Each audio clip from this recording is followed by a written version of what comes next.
we are aware that the death rate in Bomber Command, particularly through Training Command and Bomber Command, was 50-50.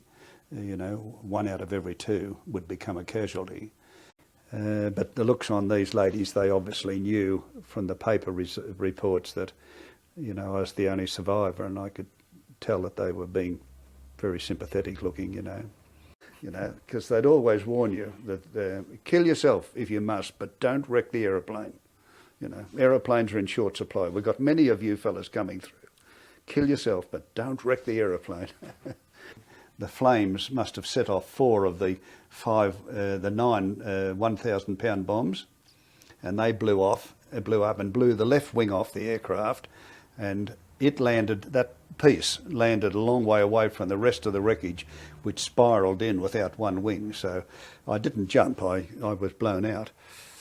And when they'd gone, I had this sinking feeling, they're going home, and I'm not.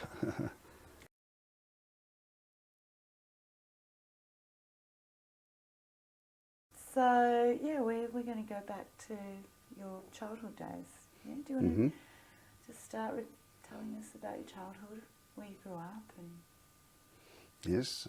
My father was in the National Bank, stationed at Footscray, Barclay Street, Footscray, and we lived in a house backing onto the Western Oval, where the Western Bulldogs are ensconced, and so I grew up a Western Bulldogs fan.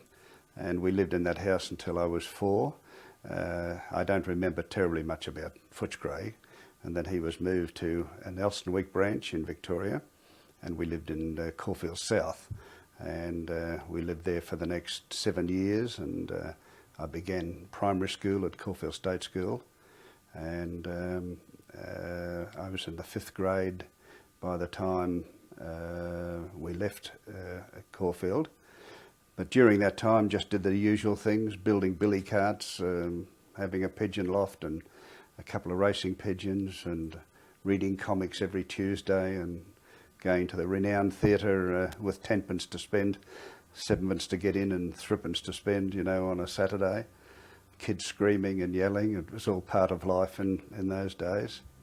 There were no great traumas in my life.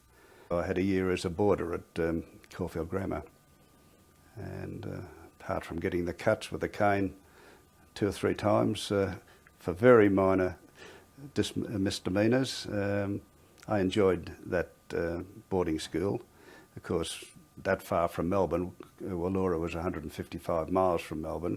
You could only get home for Easter and term holidays, so we certainly looked forward to going home at the time. But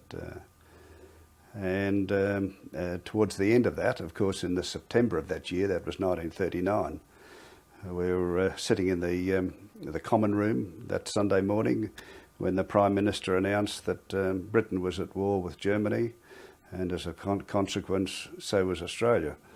And that caused a lot of, I wouldn't say uproar, but there were kids that were depressed, there were kids that were excited, and the older ones were just on the verge of being able to go into the army or whatever. We younger ones at 16 had a couple of years to kill and didn't know how we'd put the time in, but we wanted to be in it. And so I told my father I wanted to leave school and I wanted to join the Air Force. And of course he said, well, you can't join the Air Force until you're 18. So he said, what about going into the bank for a couple of years, and whatever you do afterwards, the bank training won't have done you any harm and probably stand you in quite good stead with another employer. And so I agreed to that, and I started in the National Bank at 17 years of age at Koroit, at 16 years of age I should say.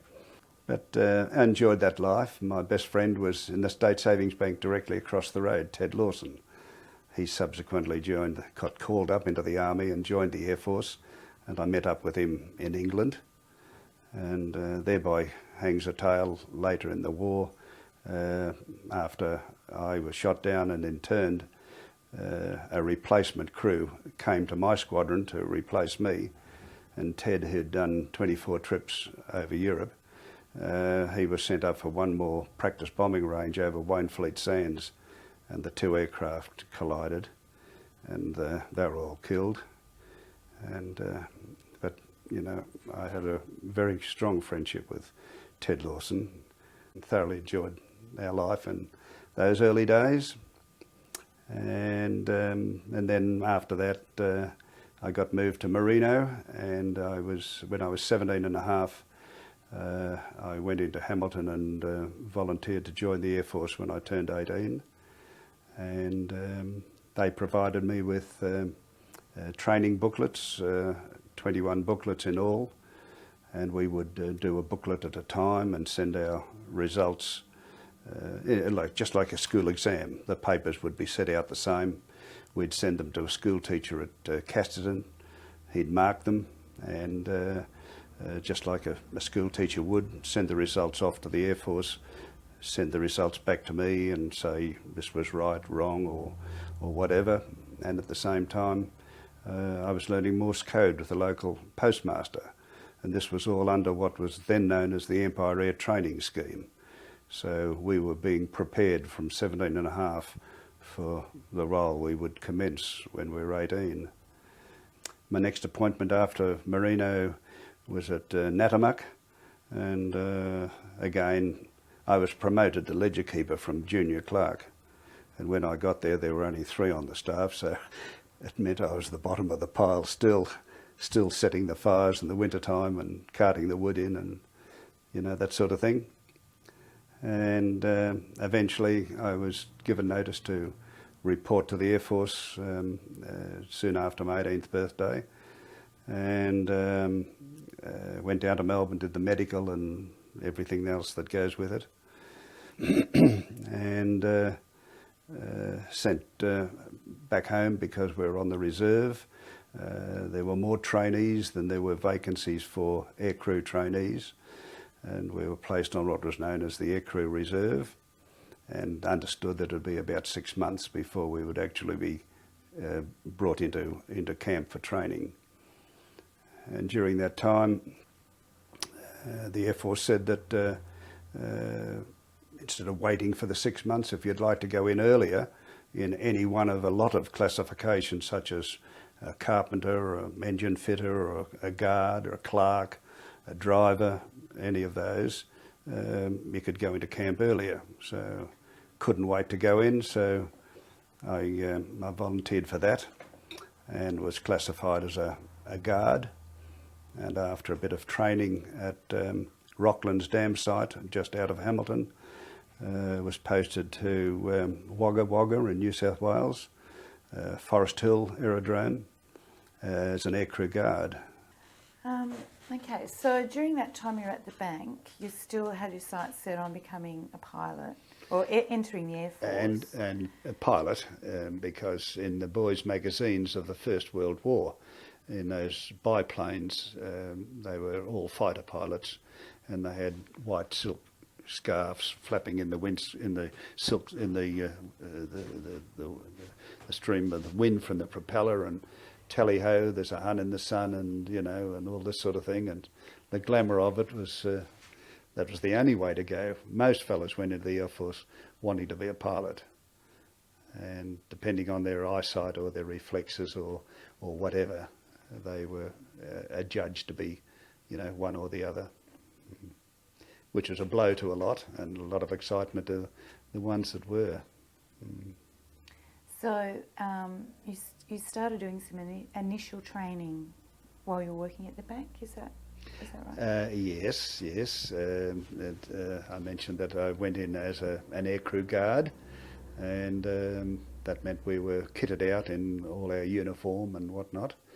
I might mention just one little thing with Wallora. I got the call up to go down to number 1 recruiting centre at Russell Street. It was Holden GMH car showrooms that had been taken over as a recruiting centre for the Air Force.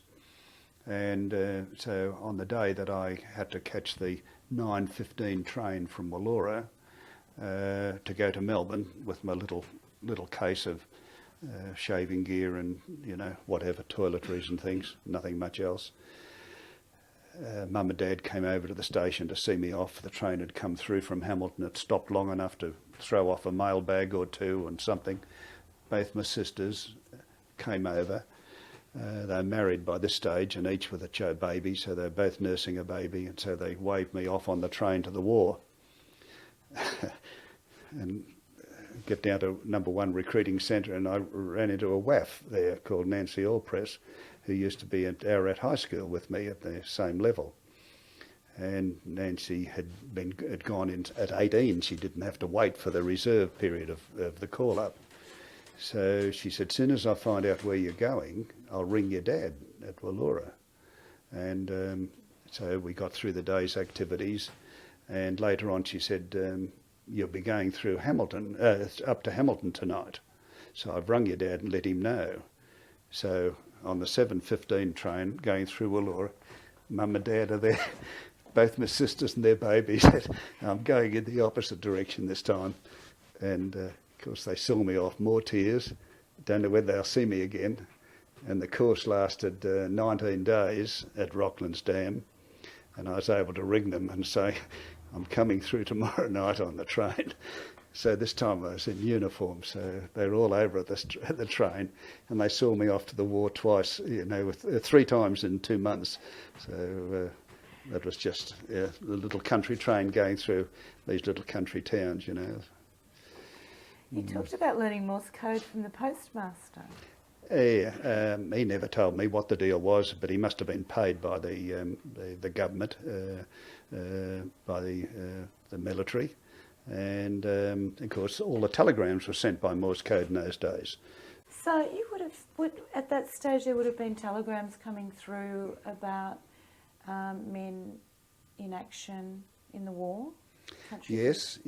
Before the war, people used to send telegrams, meet me off the 8:30 train and that. But during the war, they just stopped sending them because it caused so much angst.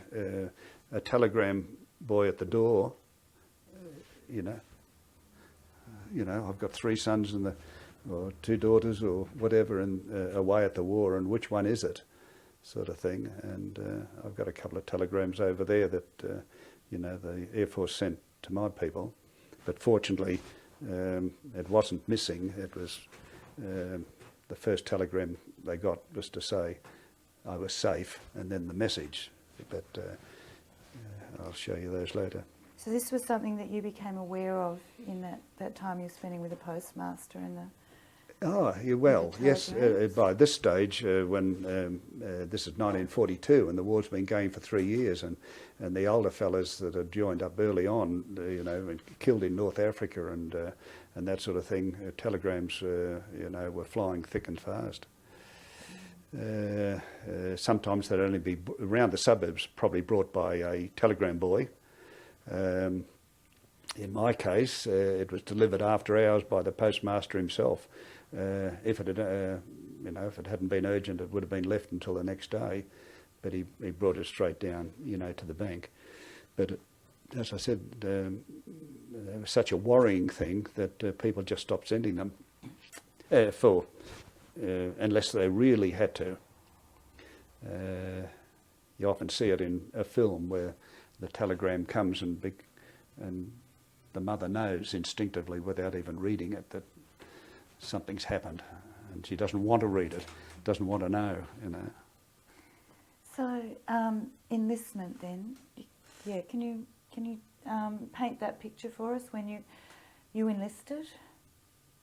So you prior to turning 18. Yes. Yeah. You went to Melbourne and registered yourself. Yes. And wanted. Well, the first step was in Hamilton. A local solicitor was known as the recruiting centre, and or recruiting officer, I should say. And he had the necessary forms to fill in. He had the Bible handy. He had the Australian flag in the corner of his office, and he swore you in. You held the Bible, and look towards the flag sort of thing, and I promised to do this, that and the other thing, whatever the oath was, you know.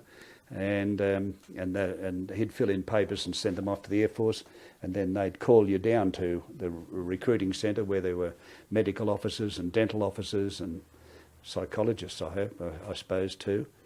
And on your first visit, you'd have a very thorough medical, chest expansion, blood pressure, sitting, standing, eyesight, teeth, and the dental officer would draw little details of where fillings or whatever were required or had been or whatever. It was very thorough, and depending on that, then there was a fair chance that you were either fit for aircrew or unfit. And that first medical, I've since received my medical papers, and the first interview I was fit for all three, you know, categories: A1B pilot, A3B bomb aimer, navigator, wireless air gunner. Whatever the difference was, I don't know. But colour blindness, they'd sort that out. For instance, if you were colour blind, of course you wouldn't get into aircrew. So that was very thorough, and you came away from that as a civilian and handed a badge to say that you're on the aircrew reserve. And you know, we could wear that, and that would show perhaps that you were awaiting call-up, because people used to say unkind things to fit-looking fellas on trams and buses, especially if they'd had a son killed earlier in the war. Why aren't you in uniform, sort of thing. So, well, I will be, you know, one day, or next August or whatever. But I'm reading a book at the moment by one of our Ballarat boys, Frank Petch. I don't know whether his name was given to you. And Frank received white feathers on several occasions. So that was what the reserve was all about. And then it was during that period that you learned to do the Morse code and do those 21 lessons that we talked about before. And no doubt the Air Force progressively formed a picture as to where you were heading, you know. So at what point did you know that you were accepted as a pilot? Well, in August of 1942, we were called up to Bankstown from Wagga. I went to Wagga Wagga as an aircrew guard. In August of 1942, went to Bankstown in Sydney. That was number one. Forgotten. And all the aircrew trainees went there.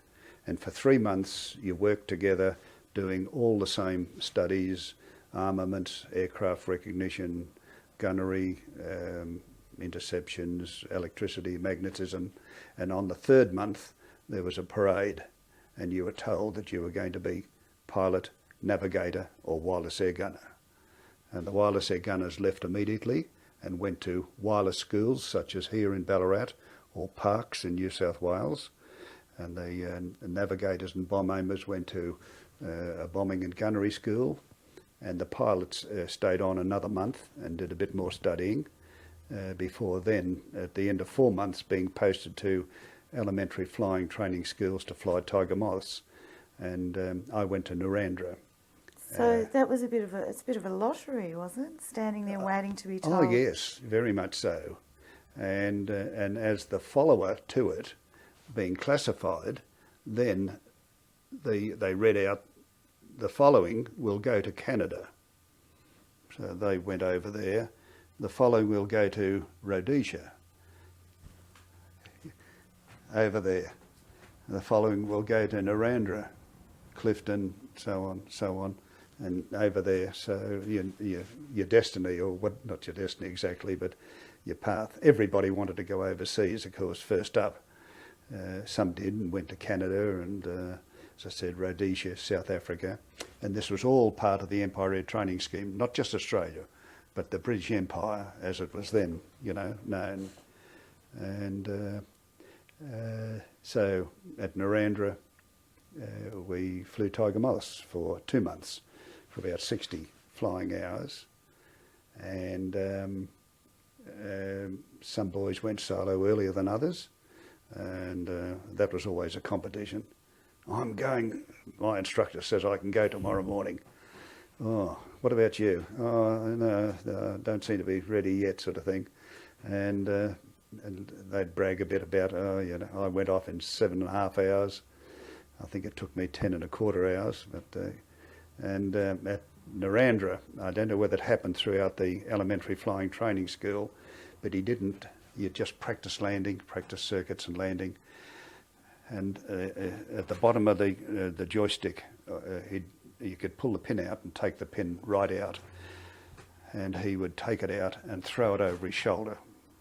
And you're sitting in the back seat, and as soon as you see the stick going out, you know that you're going to be on your own. He's going to climb out, and you're going solo. And that was the most exciting moment. You know, your chest is going to burst with the excitement of it. You've been doing it with him sitting in the front cockpit, knowing that he can take over at any minute if something goes wrong.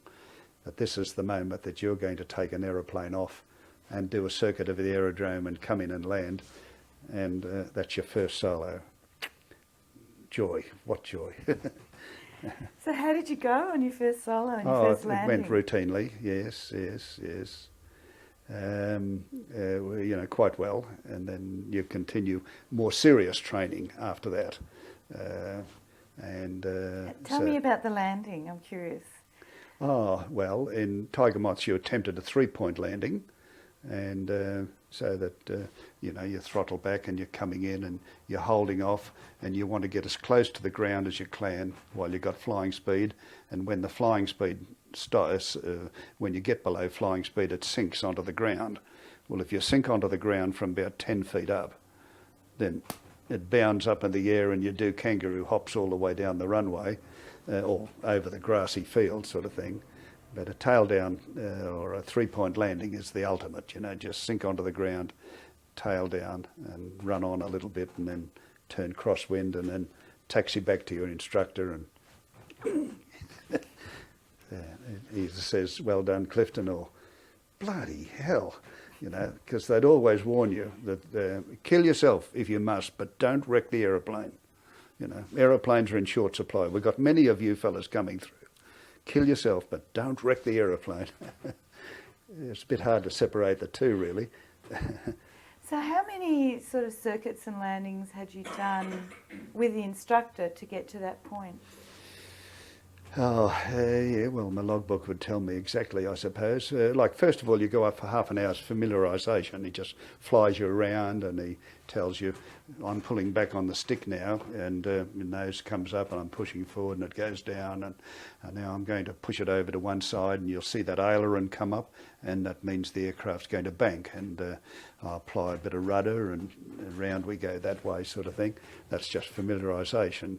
Then you'd start your circuits and bumps, and he'd give you an attempt to recover from a stall, although you're not likely to stall the aeroplane because your first solo is only a take-off and at 1,000 feet and come back in, a circuit at 1,000 and come back in, so you're not likely to stall the aeroplane while you're up there. But later on, you've got to learn how to recover. If the engine caught fire, what to do. We used to wear parachutes, of course, so if a bad fire started, well, you'd bail out. How do you bail out? You do it this way, sort of thing. All these precautionary things. If the wind is very strong, how to measure your speed. If it's no wind at all, then you're going to take a long time to sink down onto the grass, sort of thing. So that's in the subsequent days. That's in the 2 months. So in the subsequent 2 months, you're learning to fly Tiger Moths, and at the end of that time, you know you're as good as Kingsford Smith, which is dangerous because you'll never be as good as Kingsford Smith, but you think you will be, and then you think, oh, well, I could do a bit of low flying. I think I could skim over the top of that haystack or something or other, and accidents. A lot of accidents happened in training command. And then, of course, at the end of 60 hours or 2 months of then you get posted to fighter schools, single-engine, or to multi-engine schools with heading towards the bomber stream. And at the end of the 2 months, I was posted to Narendra.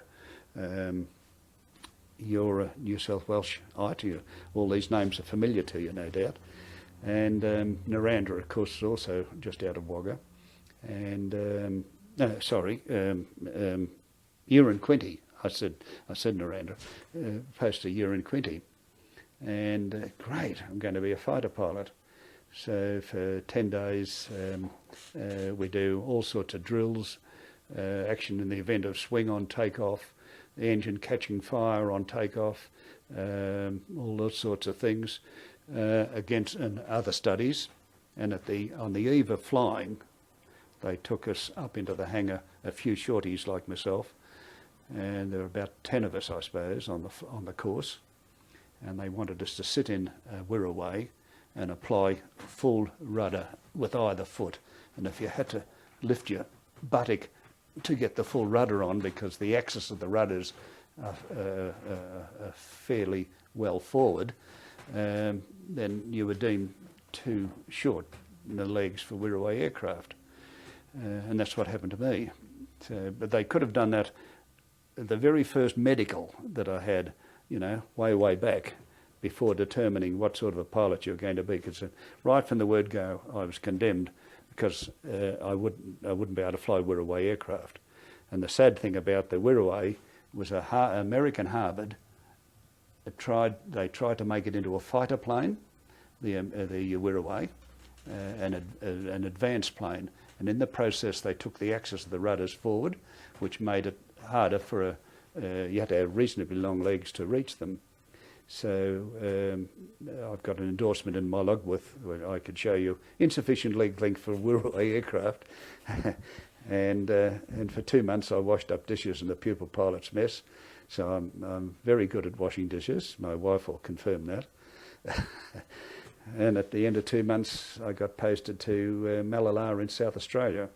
And they're flying Ansons, Avro Ansons. They're twin-engined or multi-engined. And so then that set the course then for my future, to become a multi-engine pilot instead of a single-engined. And did that bother you? Were you happy to go to multi-engine? Happy to be still a pilot. It seemed to be the end of the world when scrubbed off the WWIIs, didn't know what was going to happen. And then by the time they told us that yes, you'll be going to multi-engines, oh well, chirped up. And I suppose the way it turned out, I was happy with it. There's a great camaraderie amongst, even more so having a personal crew than 6, say, fighter pilots in the flight. Well, I couldn't imagine that because I didn't get to that. But the fact of flying in one aircraft with 6 other fellas who called you skipper, and I think looked up to you, respected you for your ability to fly the aeroplane. We had a couple of dicey moments in the early career that worked out satisfactorily, luckily. And I thought, oh God, he's the best pilot in the Air Force. Of course, they'd had no experience with any others. Okay, so you went to Malawai to do training. Malala, South Australia. Yeah, to do training on on Ansons, and that was a 4 months course. And at the end of that, if I thought that going solo was great, we received our wings. We had a passing out parade, and the station commander pinned our wings on. So that was another big moment. And the sad moment about it, even though my parents were only at Wallora, which is well into the western Victoria, they couldn't get permission to travel interstate during war. There was restrictions on travel because the trains were needed for supplies and troop trains and that sort of thing. So you couldn't just decide to go to Adelaide for a holiday. That was out. Travel interstate. So they, notwithstanding the fact that they approached the station master and said they wanted to go over there for their son's passing out parade, it just wasn't permitted. So in the meantime, another chap and I had been befriended by an Adelaide family, Glen Osmond family in South Australia, and every fortnight when we got leave, we went into Adelaide and stayed with them. So this was a Mrs. Veal, and her husband was a brigadier, and he was away in the army up in Timor, and he had been the city engineer in Adelaide, and they had a lovely 2-storey home in Glen Osmond, and 2 lovely girls, and 2 horses, and a tennis court, and those every fortnight for 4 months was very pleasurable. But so Mrs. Veal and the 2 girls came out to the passing out parade at Malala, which is 40 miles out of Adelaide, and so they were there for our big day, which it was. It was a big day. It's a bit like university students getting their degree and throwing their hat in the air, and all that work that you've been doing has been rewarded, with the wings. And did you feel ready by then to pilot one of well, those that was planes? called Service Flying Training School, and the next step was to go to Operational Training Unit, and that would prepare you for operations. Had we stayed in Australia, we would have been sent down to East Sale, and we would have flown either Hudson's, twin-engine Hudson's, or twin-engine Beauforts. Some of the fellas, they had the passing out parade. These names will go to East Sale, da-da-de-da-de-da, and forgotten whether there was any other.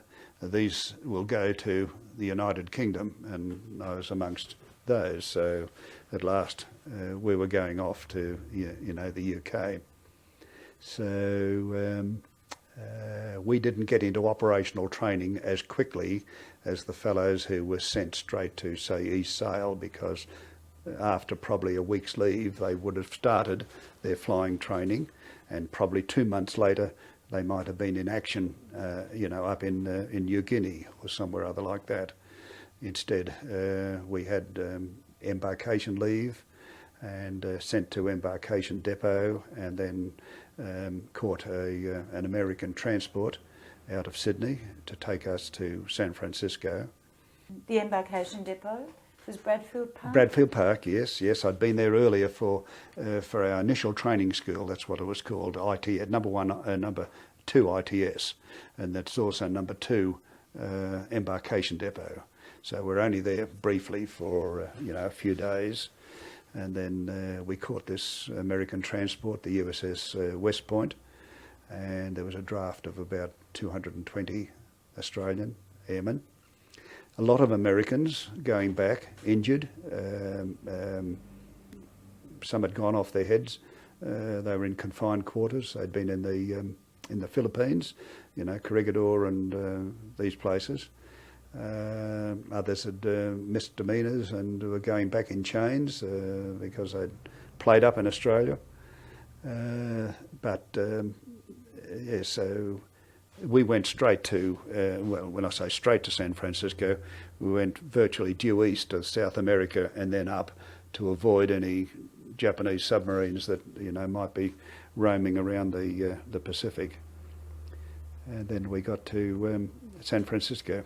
You've got on I can't remember the name of the ship that takes you to America, to San Francisco. The USS West Point. Right. Okay. I was just thinking before we go on that journey to America. At this point, I guess the war's been going for a couple of years. The Japanese have become involved. Yes. How has your impression of the war changed? And how is that affecting your morale, I guess, knowing that you're going to be in the thick of it soon? Yes, as far as morale is concerned, I don't think we had any worries. It was right on our doorstep, of course, the war at this stage, with the Japanese coming south and dominating everything around the islands. I didn't really feel that I should be staying home to defend Australia. At this time, having been in the Air Force for a year, you just shunted around, do this, do that, collect a rail warrant, go here, go there. We were doing what we were told, and if the authorities wanted us to go on a transport and go to the UK and fight over there, well, that was it. Of course, again, I was single, and I'd have been 19 only and had no ties, so I didn't have a wife and a child or anything like that I felt that I had to stay home and protect. So yeah, the morale was quite high. It was quite obvious the war wasn't going to finish in a fortnight, so we looked as though we would get there. And can you tell us that journey? Obviously, this is your first time away from Australia. First time at sea, other than years before my mother had taken me on the Waroona, a paddle steamer from St Kilda down to Williamstown, and that was out on the water, you know. So this was the first time. People at that time just didn't go overseas very much, you know. You had to be wealthy. Young ones didn't go off overseas after school like they do. So that was a huge experience, and it wasn't without its dangers. There was the chance that it could get torpedoed or hit a mine or whatever, but that didn't prey on our minds. We were left in no doubt that if we fell overboard, the ship wouldn't stop, because that would endanger everybody else on the ship while it hove to and picked up this person in the water, a sitting duck, you know, for a submarine. And to get us to work, the American bosun, it was an American transport, he would bribe us into, you know, if you do a good job, I'll get you what looked like which he often did, like Kentucky Fried Chicken, a pot of ice cream or something. It was quite from the canteen, and we'd all, you know, share that. But we didn't work too hard. You know, this was coming over regularly, and we think, bloody Yanks, this sort of thing. And the flag was coming down and was going up, and then we eventually arrived in San Francisco Harbour, chock-a-block full of shipping, under the Golden Gate Bridge, past Alcatraz, and all the things that, you know, you dream of or hear of in the movies. And flags everywhere, American flags naturally, flying everywhere. And we had 4 days leave, 3 days initially. Had to be back on the boat every night at 6 o'clock, so we couldn't stay in town. And then you can go ashore the next day and that sort of thing. But after 4 days of that sort of thing, we went aboard the Andes in New York. And the Andes was a big liner, not as big as the Queen Mary and Elizabeth, but 40-odd thousand tonnes, and it was very big. And this trip had carried a division of American soldiers, 15,000, and our draft of round about the 220. Still 2 meals a day. You were forever queuing, and you were lucky to get a patch on the deck to sit on, a sheltered deck, a sheltered piece of deck. And the ship started to roll when we got out into the North Sea, and it didn't pitch like this, which wasn't, but it just rolled all the way for the 5 days across to Liverpool, and the weather was pretty stormy. And these big ships, they didn't travel in convoy like the merchant vessels did. They were fast enough to generally outrun subs, and they had a zigzag pattern, which, whether they had a form of computer in those days or whether they just did it 45 degrees for 3.5 minutes, 117 degrees for 11 minutes, and that sort of thing, changing backwards and forwards, reducing a couple of knots of speed, increasing speed. This was all to put any lurking submarine off that might be ahead of you and waiting to get a clear shot, and 1 minute you're coming at it beam on and the next minute you're going away from him, and you know, that sort of thing. So we had no duties. It was just entertain yourself as far as playing cards was concerned, and then we pulled into Liverpool, and no ceremony about that. There was nothing in the paper to say a shipload of Americans and Australians were going to arrive on Thursday and they all get out and wave their flag. There's only, you know, dock workers evident. And from the dock there was a train of carriages pulled up, and that was to take us down to Brighton. and from Liverpool we just stayed on the same train through London and down to Brighton. And at that time, Brighton was known as a number 11 Personnel Dispatch and Reception Centre, 11 PDRC, and that's where troops, Australians coming to England, arrived and were dealt with, and if they were finishing and going home, they left via Brighton. In the earlier years, it had been Bournemouth. So did you at any point know where you were heading? Or No, no idea at all. No, again, the whistle blows, form up, right, the name's read out here, we'll be going to Thiel tomorrow. Get your gear organised, be downstairs at 0800 hours sort of thing. And so at Thiel, it was a Tiger Moth aerodrome just west of Reading, and we flew Tigers again, principally to get our hand in because we hadn't flown for a couple of months, and also to learn to map read over England, which is a very different proposition to reading over Australia. I mean, if you're in the Air Force, say at aerodrome at Mildura, and you want to go to Warrnambool, if you cross two railway lines, the first one had to be something and the second one had to be the Adelaide line sort of thing, you know. Over there, you're looking down and wherever you are, there's railway lines and main roads and aerodromes in World War. And if you took your mind off the job of just looking over the side as to where you are, in no time you could get lost. And Tiger Moths didn't have any radio. Up until, how long had it been now that you'd had your wings? Was it about a bit over a year that you'd been with the... Yes, August, yes, it would be 6 months, I suppose. After this Tiger Moth training at Thiel out of Reading, we were posted to Calverley up near Chester, and the aerodrome itself might have been just into Wales. Lovely country, lots of castles on all the high points around that area. Had there been, the Blitz had been... it was still on, and yes. What was your experience of that? What evidence of that is? Oh yes, I could remember staying at the King George Club out of Paddington railway station on one occasion, and the air raid sirens went. This is later in the war, and looked out the window, and 5 of the V1s were coned by searchlights. And once they came over the city, they didn't attempt to shoot them down, because if they did, they'd crash and blow up anyway.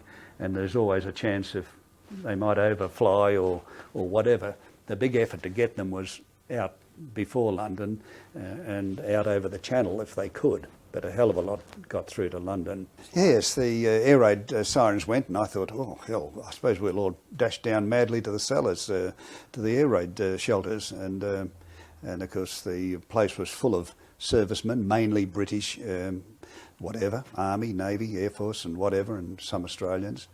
And they were all going around their business as though nothing much was happening. They were either unpacking their clobber or whatever, or shaving or whatnot. And I thought, oh, I can't dash off to the shelters and be the only one. And then a fella came, a bomb landed fairly close that made the bed like that. The bed sort of shook, and that's getting a bit close. I was supposed to be up there dropping them, not down here being bombed. And then a fella came down off the roof with a piece of an incendiary bomb, and they always had lookouts up there with buckets of sand and whatnot, and they'd tip sand over the phosphorus bombs, because the incendiaries were always phosphorus, and the tail part was, you know, a bit of a souvenir. So I thought, oh, this is the war's getting quite close, sort of thing. But of course there was the blackout, and headlights on cars were just masked, and there was just the brief glimmer of a light down onto the roadway. You all needed a torch when you went out at night to find your way about. It was quite a lot for the London people, you know, to put up with. But and I said on one other occasion, looking out the window and seeing the V1s coned, 5 of them all at one time, and of course their range was governed by their fuel, and when their fuel cut out, they went into a dive, and then because they had wings like a little aeroplane, but they were sort of a jet engine. And of course they caused a lot of havoc as well. But when they were out there coming towards you with the time, you think, oh God, you know. But when they get up there, that's all right, because their dive will take them 45 degrees, you know, out the back. But the Londoners just live with that. The big red double-decker red buses would be stacks of them coming along the bus. The air ride siren would go. The bus would pull into the curb if he heard a doodlebug engine, and the driver would look out the window, it'd crash somewhere else, pull out from the curb and drive on, you know. So the spirit was very good. I was never in the underground at night. I never saw the people down there. You know, they take their blankets down and go down to the nearest underground station to where they live. And that's what they did for probably 4 years, you know, on night after night. And there'd be romances and friendships and established from families adjacent, and they all had their own spots. After a while, this is my spot, you'll have to move up a bit. And were you homesick? No, too exciting. There's too much to see. I mean, all this sea journey and you know, Liverpool and New York and all the things that are going on. We knew we'd go home eventually. We hoped to. I think most of us had the belief that whatever nasties would happen to somebody else and not to us. So that we'd be right, we'll go home, but Tom, Dick and Harry, some of them might get the chop.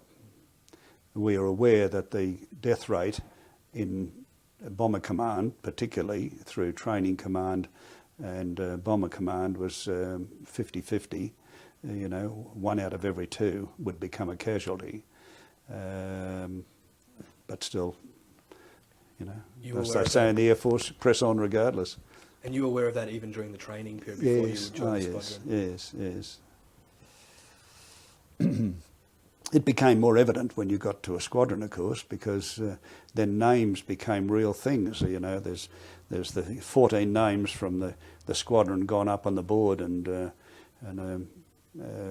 landed safely, rub that name off the board sort of thing, or the fella, 2 crews might share a hut, and you know, the 14 fellas, well, you've had your post-meal breakfast, you've got on the bus and truck and gone up to the hut dispersal site and gone to bed, and they haven't turned up, and you keep wondering until eventually, well, there's always the hope they might have landed somewhere else.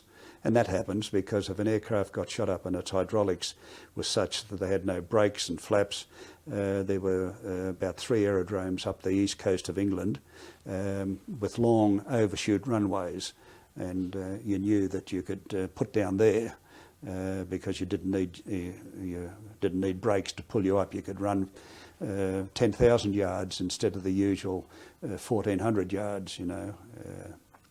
So you used to think, oh, they'll turn up. But next day they hadn't turned up, and you'd go to the flight office. Any heard about Victor's crew? Victor being V Victor, the aircraft, or Charlie's crew, C Charlie? No, heard nothing. So, oh well. And then a replacement crew would come to the squadron to take their place. So, you know, the numbers would keep up. Did that, when that happened, did that affect your feeling that you were lucky, that you were going to be fortunate? Did that ever change? Oh no, I think it just sort of fortified the fact that it was happening to somebody else, and you got through it, and yeah, so that was mainly it, I think. I didn't meet, I've read books where fellows in the services would say, I had a premonition, I knew that I wouldn't be going home. And And I wrote the sort of letters that I wanted to convey everything. I leave my car to my cousin, or this, that and the other thing, before they even got into action and got killed. They had this premonition, and of course it's like people say, I dreamt the winning numbers for tats, You don't hear about the ones that dreamt numbers that didn't win, or the racehorse I dreamt, Philip's going to win the Melbourne Cup, but a lot of people dream about the horses and they don't win. But you've read books about this fella. He had a premonition, and he got the chop. The chop was, the end. Went for Burton. There was that thing called LMF, if I'm not mistaken. Yes. What was your take on that? What did that mean? Lack of moral fibre. It was a case of a fella trained for aircrew who said, I refuse to fly anymore. It may be after 2 ops, or it might be after 25 ops, a tour being 30. And they just say, I can't stand it, or whatever, I refuse to fly. Then they would ceremoniously strip his rank, but you couldn't take his wing or wings. If he was a pilot, he'd be left with his wings. If he was an air gunner, he'd be left with his half wing. And they'd be given jobs at other aerodromes. And the only way you'd know they would be LMF would be that they were wearing a wing or half wing and no rank. So in normal circumstance, you had to be at least a sergeant. Once you got your half wing or wings, you were a sergeant, and then 6 months later a flight sergeant. So if you saw a bod wandering around, you think, oh, he's an LMF. Well, you didn't think disparagingly about him. In fact, I thought, I don't think I'd ever have the courage to say that. I think I'd press on and finish up getting the chop or something or other, rather than be game to say, I refuse to fly anymore, Must have taken a hell of a lot of courage. I think he didn't have the courage to fly, but he had the courage to say, I refuse to fly, and be the figure of whatever in front of his, Air Force fellow members. Weren't a lot. Well, the numbers might have been in their thousands, I don't know, over a period of the war. But I think I probably saw 3 such fellows on such aerodromes only to my vision. But it wouldn't be surprising, because some had some very gruelling experiences. Up until the time we got shot down, we hadn't been hit by fighter pilot, fighter fire or anti-aircraft fire. Nothing had come too dangerously close to us. We'd felt the thump of the wash of other aircraft in the dark, and know that we're very close to another aircraft. But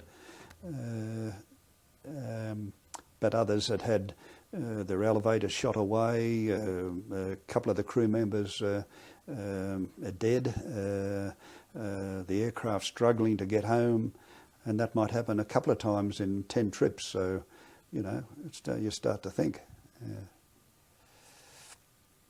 Can you take us? We'll just go back a little to Reading, and there was the camp outside of Reading where you were training there. What was yes, that? Thiel. Thiel, yep. Yes. So how long were you based there? I guess it would only have been 6 weeks.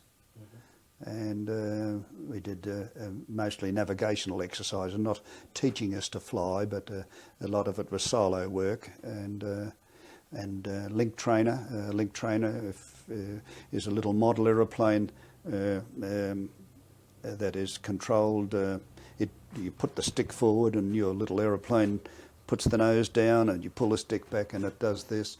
And if you put the wing over and the rudder, and it turns a complete circuit, and you learn to instrument fly in it. It's got a hood over the top of you, and you can't see anything but your instrument panel, your airspeed, your compass, and whatever. And it can be hooked up. That sort of map I showed you can be spread out on a table, and the link trainer itself can be set up so that a stylus, or whatever they might call it, an ink pen, will start when you start, and you fly a course to there and to there and back here. And if you fly it perfectly, it cuts that piece there, cuts that one, and cuts this. But on the other hand, if you don't, it might you might fly over here off course, and it can all be recorded. So you do a lot of instrument flying training in a link trainer. So we were doing quite a lot of that, and that stands you in good stead, because when you're flying in a bomber stream and you're 220 aircraft in a 11 minutes long stream of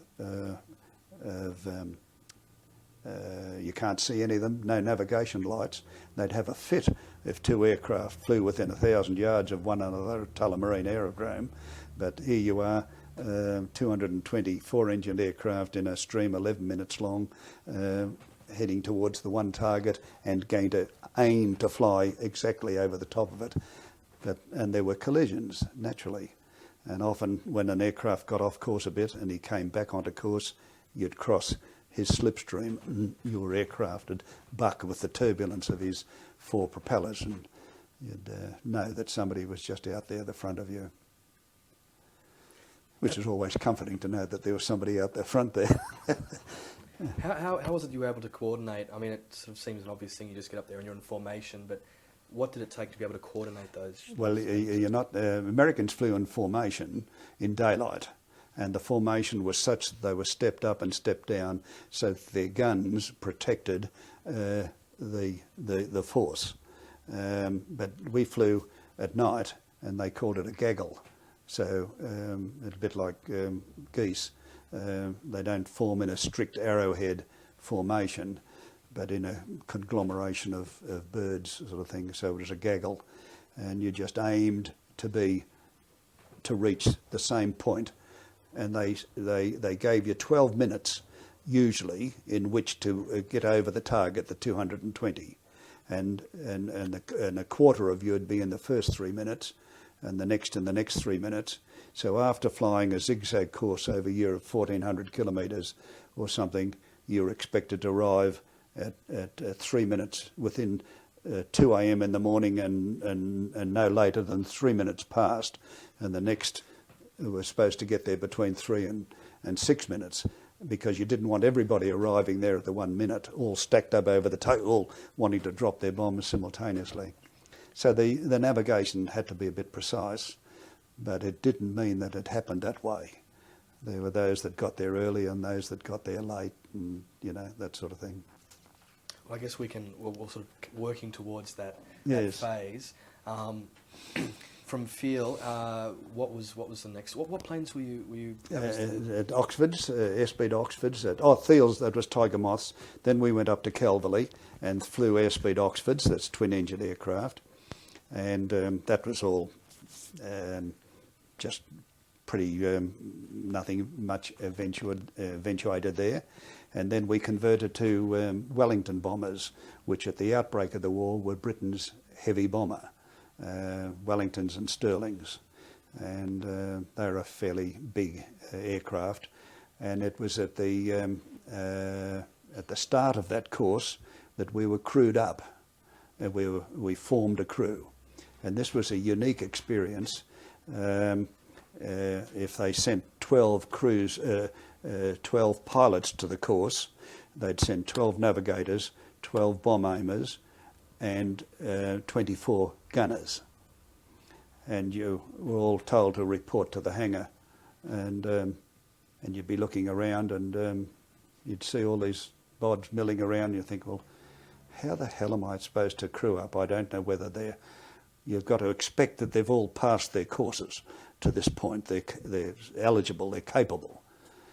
Some will be better than others, and I'm not as good as some, might be a bit better than some, but they don't know that. And you mill around, and of course I was in Australian Air Force uniform with Australia on my shoulder, blue uniform, and an Australian wireless operator sidled up to me and he said, "G'day, Cock. Have you got a WAP yet?" WAP, wireless operator. "No. What about it?" And I said, "Yep, righto, if you're happy with me." And so we had two. And then two gunners sidled up, and their names were Davey and Dunstan, and in all their training they were in the D letters. alphabetical order, and they'd got to know each other, lining up at the hospital for medical injections, for courses and this sort of thing. And they said, "G'day, Digger, have you got gunners yet?" And I said, "No, there's just Peter and myself." And they said, "Well, we'd like to fly together. We don't want to be split up. So if you haven't got any gunners, what about it?" So I said, "Well, okay." So we were now 4, and this was happening in the hangar, and some were crewing up quicker than others. And to the life of me this day, I can't remember what happened with the bomber and the navigator, but somehow or other they must have looked around and thought, we're running out of numbers. If we don't get a crew soon, we'll be last or something. And they just said, "Can we fly with you?" And yeah, that'll be right. So what's your name? And so we formed a crew of 6. And the engineer didn't come until later, and he was just given to us. We didn't have any choice of the engineer, but we were a crew of 6, and the Wellington only had 1 turret, so whenever we flew, the 2 gunners had to take it in turns to fly the rear turret, and one gunner was quite big, Dunstan, compared to Ken Davey, who was shorter, and so when we did get into bigger aircraft, it was logical that Ken would fly the rear turret and Dunstan. So why did they give you the 2 gunners for the Wellingtons? Is it in preparation for the... Yes, because we were only a training aircraft that we were going to move on to Stirlings, 4-engined, and then to Lancasters or Halifaxes, one or the other. So from then on we were a crew, and it was beautiful. When we did get stand down and went into town to the pictures, we went together and went into a pub, and I might shout the first drink, and in Lincoln and Nottingham, in that area, you'd see these bomber crews, and they wouldn't all be rookies like us. They'd be experienced crews that were coming in, and they were knocking around together. It was a bond, it was beautiful. And they'd call me skipper, and and we might play darts, and we'd have the navigation team, the bomb aimer, the navigator, and the pilot against the wireless operator and the 2 gunners, and then we'd have the gunnery team versus so the pilot and the 2 gunners against the other 3, and so it was, sort of worked out nicely that way. And can you tell, with your crew, can you just tell us who they were, what were their names, and what each person did? Yes, well, you'd never believe it, but the bomb aimer's name was Slaughter, Ted Slaughter, and he was a Geordie from Newcastle, and the wireless operator, Peter Kirkpatrick, was an Australian, the only Australian, so there were 2 of us, and the others were RAF types. His father was a Anglican minister from somewhere in New South Wales. I've forgotten which now. The 2 gunners were Frank Dunstan and Ken Davey. Frank came from Reading, and Ken Davey came from Cornwall. And was that the whole crew then? No, that was the 6 of us. So for 4 months we flew the Wellingtons, and that was fairly intensive. We're doing a lot of bombing, a lot of gunnery from the air, and at the end of that time we went to fly Stirlings at Wigsley in England, and they're 4-engined and very big, bigger than a Lancaster, bigger by perhaps 10 feet in the wingspan, but and on arrival we were given an engineer who was a Don Applin from London, and years later when we saw the graves in Sweden, and when a person dies, a serviceman, their family are contacted and say, what would you like to put on the headstone? And you can say a brief something from the Bible, or we loved him, or something. And that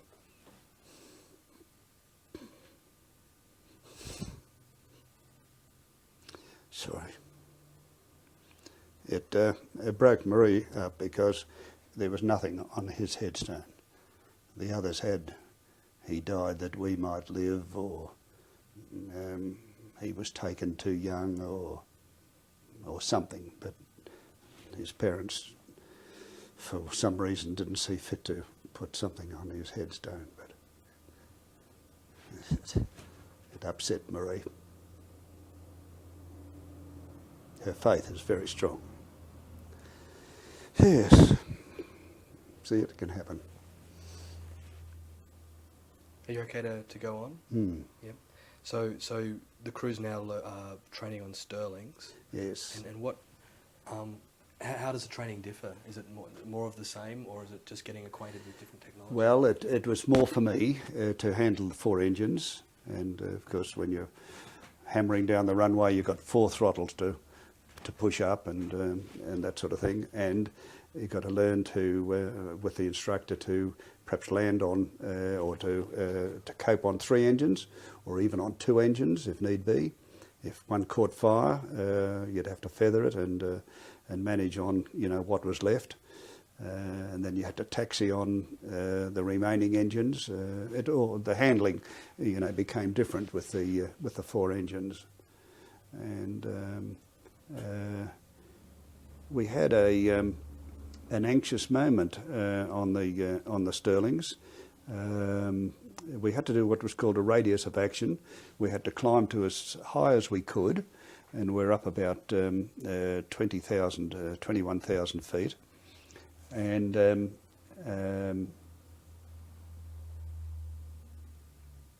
while and then I said I'll do some anti-fighter corkscrews, and the air is very rare and the controls don't act very hard. You can roll the stick over and nothing happens, and then the wing starts to come up, sort of thing. So you haven't got very strong evasive act, but the same thing would apply to a fighter pilot too, up in that rarefied air. And with that, the starboard inner engine, this huge plume of flame came back like a Bunsen burner, straight out the engine, back past the tailplane. And of course there were a few comments like, Jesus, we're on fire or something or other, and training takes over. And so I say, cut the fuel, and the engineer would push the throttle up and increase the revs and stand by the grab and a switch, the fire extinguisher, because they don't like, the ground staff didn't like you to set off the fire extinguisher in an engine. They're all round the engine, the extinguisher stuff, because it's a hell of a job to get it off the engine again, all this clingy stuff. So if the fire goes out, you don't use the fire extinguisher. So stand by the grab and a switch, so the engineer would have his thumb ready for that we'd have the 4 fire extinguishers, and the flames went out. So we've got the engine feathered and we've only got 3. So I said, oh, well, we'll continue with the evasive action to see how we go on 3. And with that, Frank Dunstan starts to scream, we've been shot at, we've been shot at. And Ken Davey said, where? I can't see any trace. And with traces, there's 1 tracer bullet every 10th. So you've got 9 that you can't see, and you have a red tracer, and that's for gunners to be able to sight their gun, or if you're missing, you can see, with the tracers. And he said, I can't see any tracers. And Frank said, my turret's smashed, I'm getting out of here. And before I could say, stay where you are on the oxygen, he disconnected all his heated flying boots and suits and oxygen and intercom and dropped out of his turret. So I said to the bomb aimer, put yourself on an oxygen bottle. They have just like a fire extinguisher full of oxygen. Clip on and go back and see that he's okay, because we've heard nothing from him, and get him to plug in on the rest bed. He got back, and Frank Dunstan's lying unconscious on the floor of the aircraft. At 20,000 feet, you only last seconds, without oxygen. So he thinks, oh, he might die before I get him to the rest bed. So he plugged him onto the oxygen bottle, got him under the arms to drag him to the rest bed, which is only feet away, like the telly. Gets unconscious with the exertion, and he fell across Dunstan. Dunstan woke up on the bottle. What's he doing lying on top of me? This could have gone on all night, and in the meantime we can't hear what's going on. Nobody's telling us anything. So Frank stayed on the oxygen bottle, dragged Ted Slaughter over to the rest bed, and there was another connection for oxygen there, and he plugged in, and they both plugged into intercom and called up. Everything's okay now. So, but what transpired was one of the filler caps where the petrol goes in on the wing. There's a hinged cap over the top of it, and there's a couple of press-in turn things that you lift, take off the cap, fill the petrol, press it down, and a couple of turns. It had wrenched away, and it had hit the mid-upper turret and smashed the perspex, so we hadn't been shot at all. Of course, we're only up in northern England somewhere or other. And so when we got back to base, we found out, and had to land on 3 engines on the Stirling, and found out that that's what happened. And so that was a bit of baptism to, you know, what can happen. But nobody was hurt, and we got through it, and they thought I was crackerjack pilot because I landed on 3 engines, which you should be able to do on 2. But Okay. yes, you mentioned traces, and mentioned about the every 10th bullet was coated so that you could see it luminous at night. And when we were flying Wellingtons, the gunners had never had the experience of firing from their turrets at night, bearing in mind there was only 1 turret. And the exercise this night was to fly south down Cardigan Bay, which is off Wales, and every aircraft was to fly at 10,000 feet. This is in all training aircraft in the area. And the gunners were to depress their guns at 45 degrees into the water, and there'd be no shipping, and then the first gunner could have a go, and they'd swap over, and the second gunner could have a go, and they'd see the effect, feel the vibration in the aircraft, they'd feel the flashes of the guns firing, and, you know, so they wouldn't be startled the first time it sort of had to happen. And we're tootling our way down there, and suddenly the aircraft ahead of us, tracer started to appear above and below the aircraft, and obviously they hadn't depressed the guns, he'd fired dead astern. And we couldn't credit, we weren't hit though, above and below. And in the services, there are colours of the day, which are identification colours. We have Viri cartridges, and they have 3 colours. They could be all reds, they could be 2 reds and an orange, 2 greens and an orange, and they're changed every 8 hours. And as soon as you get into the aircraft, you screw the Viri pistol into the roof, into its aperture just above the wireless operator, and you put the cartridge in for the day. And then at 4 o'clock in the morning, you would change to the next cartridge, and it's always there. Well, it should be. And so as soon as the trace appeared, I yelled, fire the colours. And he didn't say, whatever for, you know, he just reached up and boom, and out went the cartridge, and the gun, and the firing stopped.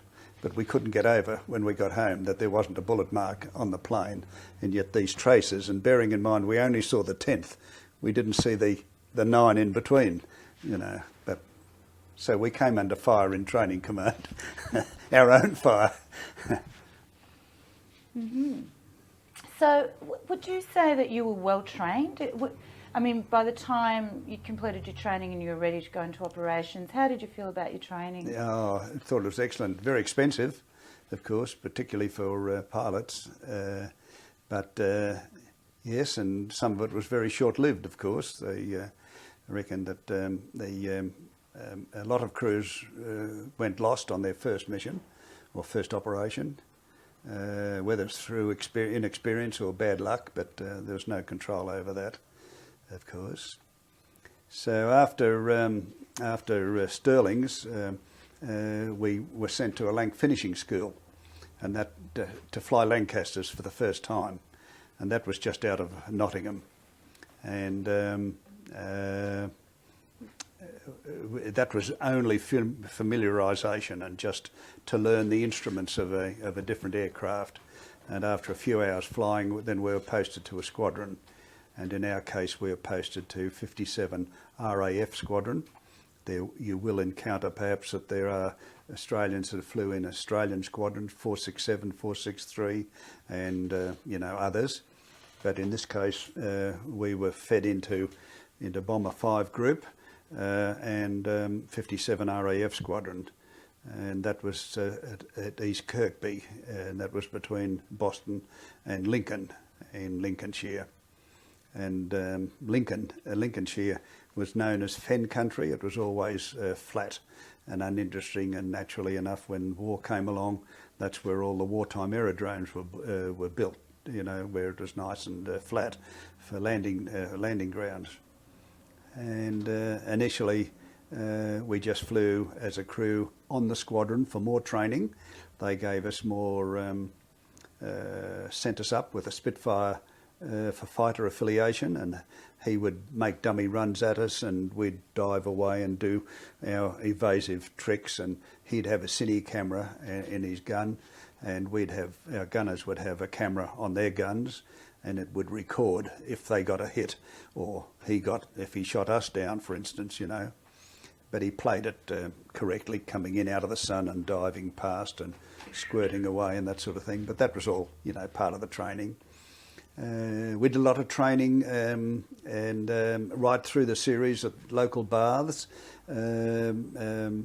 inflating a dinghy or getting into a dinghy that's in the water, and a 7-man dinghy is quite big, and the diameter of the sides of it would probably be that, and to get from water into them, and if they're upside down, there's a correct way how to turn them up the right hand way, the correct way, sort of thing, and manage it in the cold English Channel in the middle of winter, of course, is another thing. And all these drills are happening through part of our training. Can I just ask you about the dinghies? In what situations would the dinghy be? Is this if the plane was shot down? Yes, and you had a dinghy? Yes. If you were damaged over Europe, for instance, and losing height, and you couldn't make it to Britain, and you had to ditch into the Channel, into the English Channel or the North Sea, or depending where. And the dinghy was in a stowage that was automatically released when it hit the water. Hopefully not head on, sort of thing, but just like you're trying to do a perfect landing on the land, you try to ditch proportionately into the water, and the dinghy would pop out of its cowling, and it was attached by a rope, and near where it was attached, there was a little pocket in the side of the dinghy with a knife, so that eventually you could cut it adrift, so you could go away on it, sort of thing, and there was a canopy that could be raised, and there was a battery radio in it, and you could hold it between your knees. It was shaped like Mae West, so you could hold it firmly in between the knees, this bit here, rather than it squeezing out or whatever, and you could crank a handle, and that would send an SOS message, and then stations in England, air sea rescue stations, would pick up the signal, and two stations would get a fix that's get a beam on it from two different directions and plot it there. That's about the position, and then they'd send an air sea rescue launch out to bring you in, hopefully. And of course, if you were shot down by a fighter, and the fighter saw you go into the water, he would tell his people, and they'd send out an air sea rescue launch from their side, and you'd become a prisoner of war. Now, this is assuming that you're parachuting out of the plane? Well, if you parachuted, you'd only have your Mae West, which is your inflatable vest, because a fighter pilot would have a dinghy strapped to him, and if he landed in the water, he'd inflate it, and he'd have a little one-man dinghy. But a bomber crew only had the one, the big dinghy, and if you parachuted, you probably wouldn't be in the proximity of where the aircraft went down. So you'd just have to bob about in the water in your Mae West, and freezing, and about 20 minutes in the winter time, and that was about it. So it's also then assuming that you get out of the plane when it ditches? Yes, Yes, yeah, it depends on how choppy the sea was and the type of aeroplane and of course you practice these things on land. You practiced abandoning the aircraft into the water. You practiced going out of an aircraft frame on land and crossing your arms and sitting on the edge and just rolling out into a net sort of thing. You practice those things. We never practiced jumping. Your first parachute jumping in the Air Force was your first. Your first emergency was your first jump, you know. Which you experienced. Yes. But more of that later. So we're now at. We've just arrived at the squadron. That was middle of December of 1944, and the December 1945 Christmas in England was one of the coldest for a long, long time. It was at the time of the Battle of the Bulge, when von Rundstedt broke through to try and recapture Antwerp, and the weather was so bad we couldn't get aircraft off. So this is at the bomber squadron, number 57 squadron, so this is East Kirkby. You finished at the Lancaster Finishing School. Yes, and so we're now doing more Lancaster training, really, cross countries and that sort of thing, and eventually I'm instructed to do what we call a second dickey flight, an experienced crew. I would go with them as second pilot, and that's to give me the experience of what happens before taking my own crew. So that's always called second dickey or second pilot, and that was a bit of an experience. I suppose I was a bit nervous about it all happening, so I didn't eat my pre-takeoff meal, and by the time I got out to the aircraft I was ravenous, and we had been supplied with a couple of chocky bars and some boiled lollies for our rations, and I ate those fairly smartly, and shortly after takeoff I became airsick. So they're winging their way across the channel and I'm calling for Dr. Burke down at the Elson Pan down at the back of the Lanc, and feeling wretched, and eventually the pilot said, well, if you don't come up front soon you'll have to do this another time. So I said fair enough, so I came up and stood behind him, and we're sort of heading towards the target, and things are starting to happen, and I go and dribbles icicles, because 10,000 feet in the winter time they're starting to dribble out and freeze, and then he say, well look, there's a fighter attack over there, you can see the tracer, and nobody got hit that time. There's a Lanc, you know, blowing up over there and going down. There's an aircraft that's obviously crashed on the ground. There's a spoof. The Germans used to fire a shell up into the air that when it burst, it all burst into fragments of silvery flashing sort of stuff, and you'd think, oh my God, that's a direct hit on another aeroplane. And if you saw 3 or 4 of those when you were going into the target, it was enough to test your resolve. You might say, well, they're a bit on the target tonight, you know, I think I'll turn around and go home. Well, you wouldn't, of course, but that was meant to discourage you. And so he could point out a couple of spoofs, then say, well, now you can hear the master bomber directing his wind-finding aircraft over the target. And now the first target indicators are going down, the red target indicators, you can see those, and instead of me thinking, oh, what's happening, they explain to you, you know. And then we went to Munich that night, which was a 9-hour trip. And so not long away from the target, he said, well, you better take her now. And I felt like saying, oh, I'm too crook. And he'd unplugged his intercom, and I said, oh, well, I got in. And in no time, you know, felt perfectly all right, apart from this horrible taste in my oxygen mask. But, and so, you know, flew it back to home, near home, and he took over and landed. And so that was my first trip and my second dickey. So when the next time we go is when I take my crew for their first time. So just on that one over the flight over Munich. So you actually had a target, and you carried out the whole operation as a real operation. Yeah. What was the you were dropping a bomb on Munich, or what were you doing? Oh yes. Well, Munich.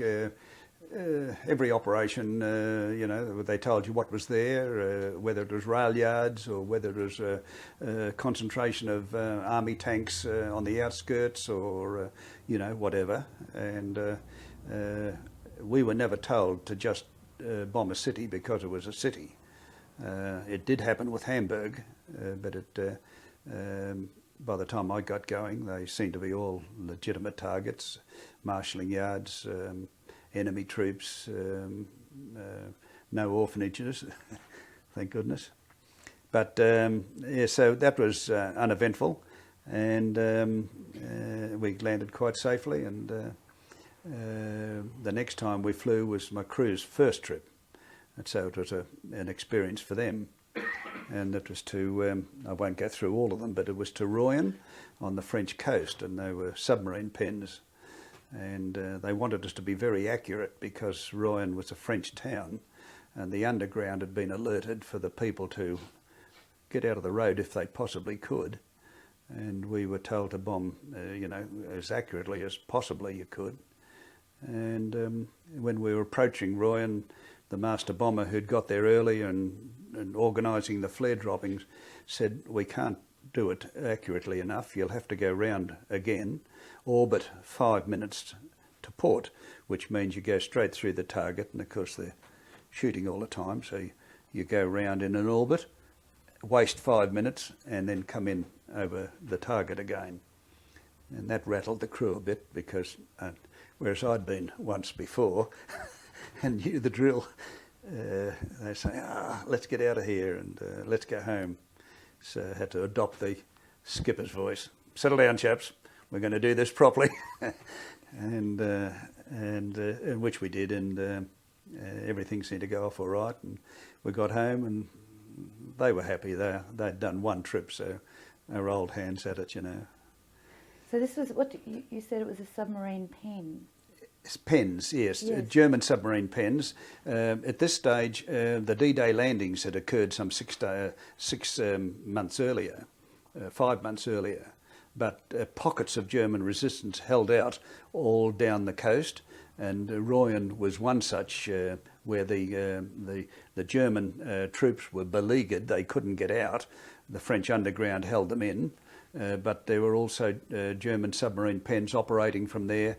They were under massive concrete. They could go in underneath big concrete pens, as they were called, the submarines, after they'd been out in the Atlantic, and they came in to be rearmed with torpedoes, and the fellas to be given a rest and that sort of thing. New crews perhaps to swap over, and then they'd go out into the English Channel and then out into the North Sea again, the submarines. German submarines. So the job that night was to try and batter the submarine pens if possible. But it was very difficult because they're very, very strong reinforced concrete pens to protect the submarines. So how did you know if you'd hit the target and if it had been successful? Well, we had cameras in the bomb bays synchronised to our bomb site.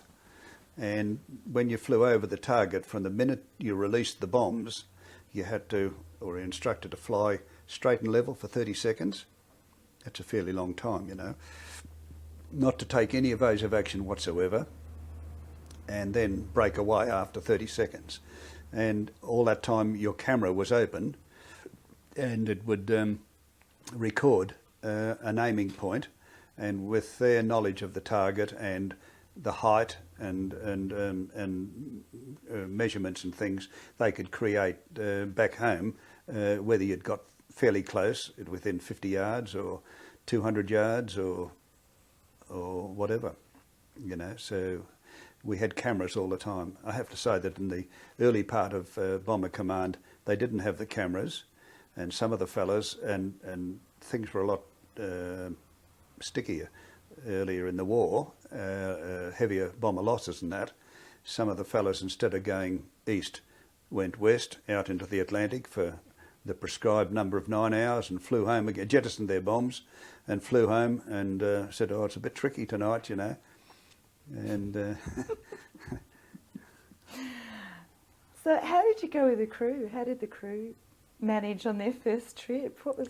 Well, they were a little bit panicky over Ryan for having to go round again, and to go round again. I mean, if you were going to bomb in Melbourne, say Flinders Street railway stations, and you came straight down Swanston Street, instead of bombing, they said orbit 5 minutes, you'd have to go down to St Kilda, and then go round the back of the exhibition buildings and back up by the city baths again, and then come down. All the time you're over Melbourne. Well, you're over the city, you know, whatever it is. So all that time they were shooting at us, and the night fighters were hovering around a bit, and so it was dangerous.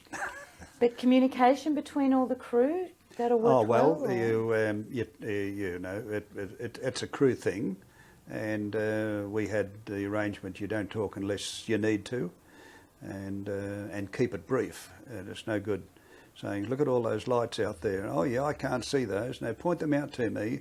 And in the meantime, somebody else might be wanting to get onto the intercom for some important reason.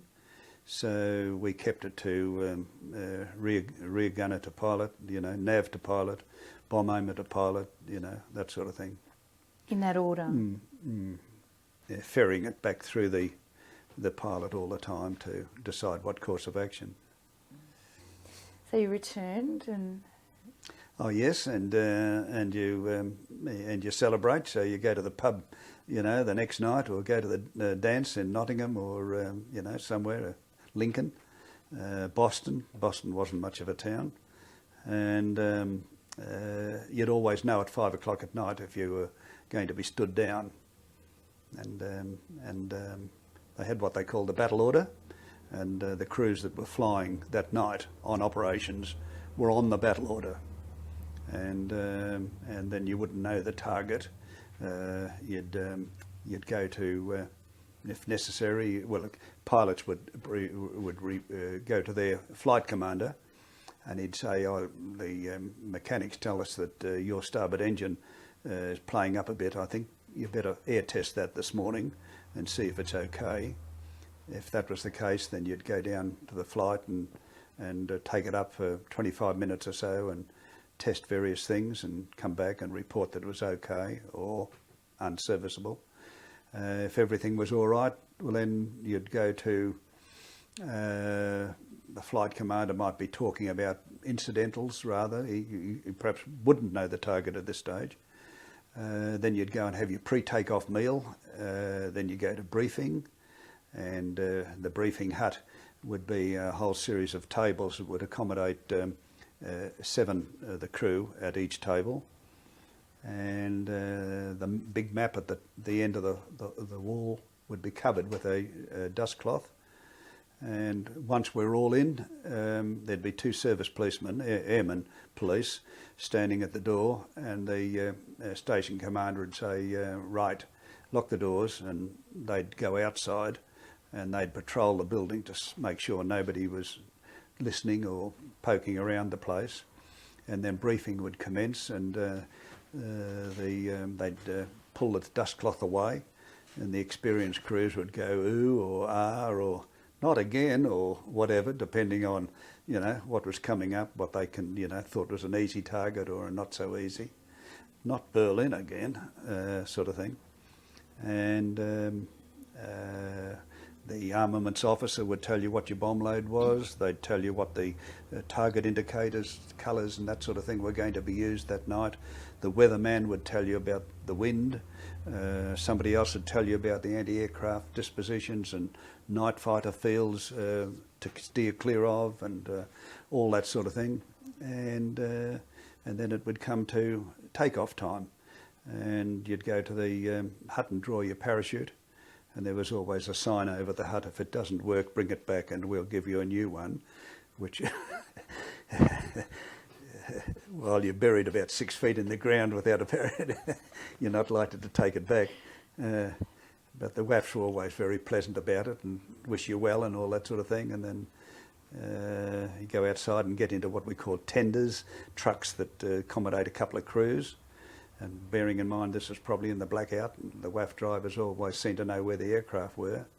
And they'd drive you out and then they'd say, "Gee George," and G. George's crew would hop out the back, and then they'd drive on to I item or whatever, and then you'd hop in and start one engine and test gun turrets and test radar equipment, test bomb sight and things, and then switch them off, and then you'd all get outside for the period of the, dare I mention it, the period of the nervous peas.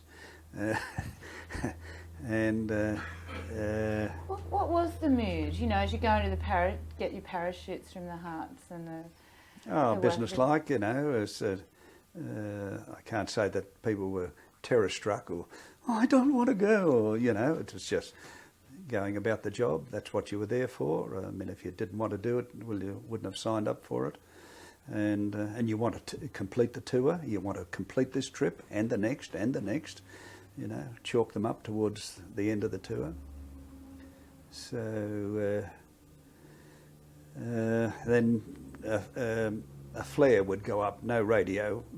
We didn't have any radio to tell us to get into the air because the Germans might pick it up and know that something was beginning. And a flare would go up from the control tower, and you'd hop in, start up, and taxi to the end of the runway, and then just take off one after another, and head towards the east.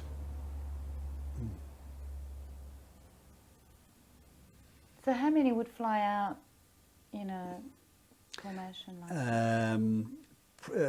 Depending on availability of aircraft, damaged aircraft and crews on leave and that sort of thing, probably 12 or 14 from a squadron, and on each aerodrome there'd be 2 squadrons, so 35 or 6 lengths would take off from that aerodrome, and the bomber force, when we flew as a bomber command, 5 group of bomber command, it would be about 220. When it was bomber command at large, probably up around 700, 4-engined aircraft, all winging their way towards the one target, you know. But taking off from different... Oh, from different air, and I mentioned the city of Reading. You might come from several directions, meet over Reading and turn at a certain time, so that then you'd be in this 12-minute gaggle heading towards the French coast. And the bomb aimer would be lying down in his turret, on his belly, looking through his bomb sight, and he'd say "enemy coast ahead," just like that famous book, and he would identify or try to identify features on the coastline just to make sure that we were spot on our crossing, and then from then on you're in enemy territory, and every man for himself, so to speak. And would they take off very quickly, one on top of the other? As close as you could get, yes. Not like fighters who three might go down the airfield together, what you might have seen in the Battle of Britain films or anything like that. No, all on one after the other on the one runway from the aerodrome. Yes, quite exciting. Get the throttles wide, and there was always a group of station people, WAFs and ground staff and whatnot, would come to the end of the runway on their bikes and give us a wave. Some of the WAFs might be girlfriends, and they might give a particular wave to "you uncle" or "Gee George" or something or other, and but it was nice seeing, you know, a few of the civvies waving us off. Yeah. So these operations, do you want to go into some description of particular operations that you did? I guess there's the Czechoslovakian one, the oil refinery. Yes, When yes. did that- At this stage, a lot of the concentration was oil refineries to try and get rid of their lifeblood, so to speak. I mean, their aeroplanes, their tanks, their submarines, their battleships all required oil for their engines. And if you could choke that off, that was, part of the business. So a lot of the targets at this time of the war were oil refineries. And Brucks, this was the night of my 21st birthday party, 21st birthday, 16th of January, would have taken off on the 16th, come home on the 17th. And we had hoped we wouldn't have to fly because earlier in the day, weather didn't look too good. And so we were all going to town and we're going to kick up our heels and probably be little devils and have 4 pints and play darts or something or other. Then, of course, we're on the battle order, so, we'll have the celebration tomorrow night.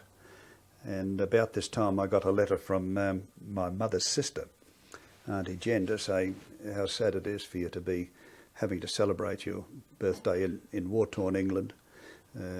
No bright lights, no excitement, and a few other adjectives. And I wrote home to Mum and said, well, we are now on ops. This is our 4th, I think it might have been. I got a letter from Auntie Jen to say how sad it was, war-torn England, no bright lights, no excitement. Well, we had lots of bright lights and we had lots of excitement. And actually Brucks was a little bit further east than Berlin, but certainly not the target that Berlin was. But that was a long way. I think that was about 9 hours too. I was very fortunate that if I get onto the odd semi-crudity, I had a good bladder and I was able to withstand that, because you just couldn't leave the front of the aircraft as pilot and head to the Elson pan at the very tail end of the aircraft in winter flying suit and clambering over spars and squeezing past things. And some fellas that couldn't go because of the nature of their job, well, they had to take a chutney jar or something or other. So it wasn't easy. And so a 9-hour flight or 9-hour operation was considered quite long. There were shorter operations? Yes. Well, we went to Blitz. The one I got shot down in February, we went there in January, and that was 11 1/4 hours. So, and roughly the same route that I pointed out on the map, avoiding the direct route and skirting round and coming back the same way. So on that trip, I did see Helsingborg in Sweden, all brightly lit, and just like any other, city. And so that when I did subsequently get shot down in that vicinity, I knew I was safe and it wasn't Denmark. And on the way to Munich, we flew over Switzerland, and you could see all the lakes, and you could see how the towns followed the valleys. Instead of Melbourne like that, they were snaky, lit-up places following the valleys along the riverbanks and the highways, and not going up the mountainsides, because of course Switzerland very mountainous. So this was useful information for you in the event of you, landing in those countries. Yes, I guess, yes. to know something about the geography and the layout of the cities and towns. Well, skirting the other bits and pieces like the Dortmund-Ems Canal and don't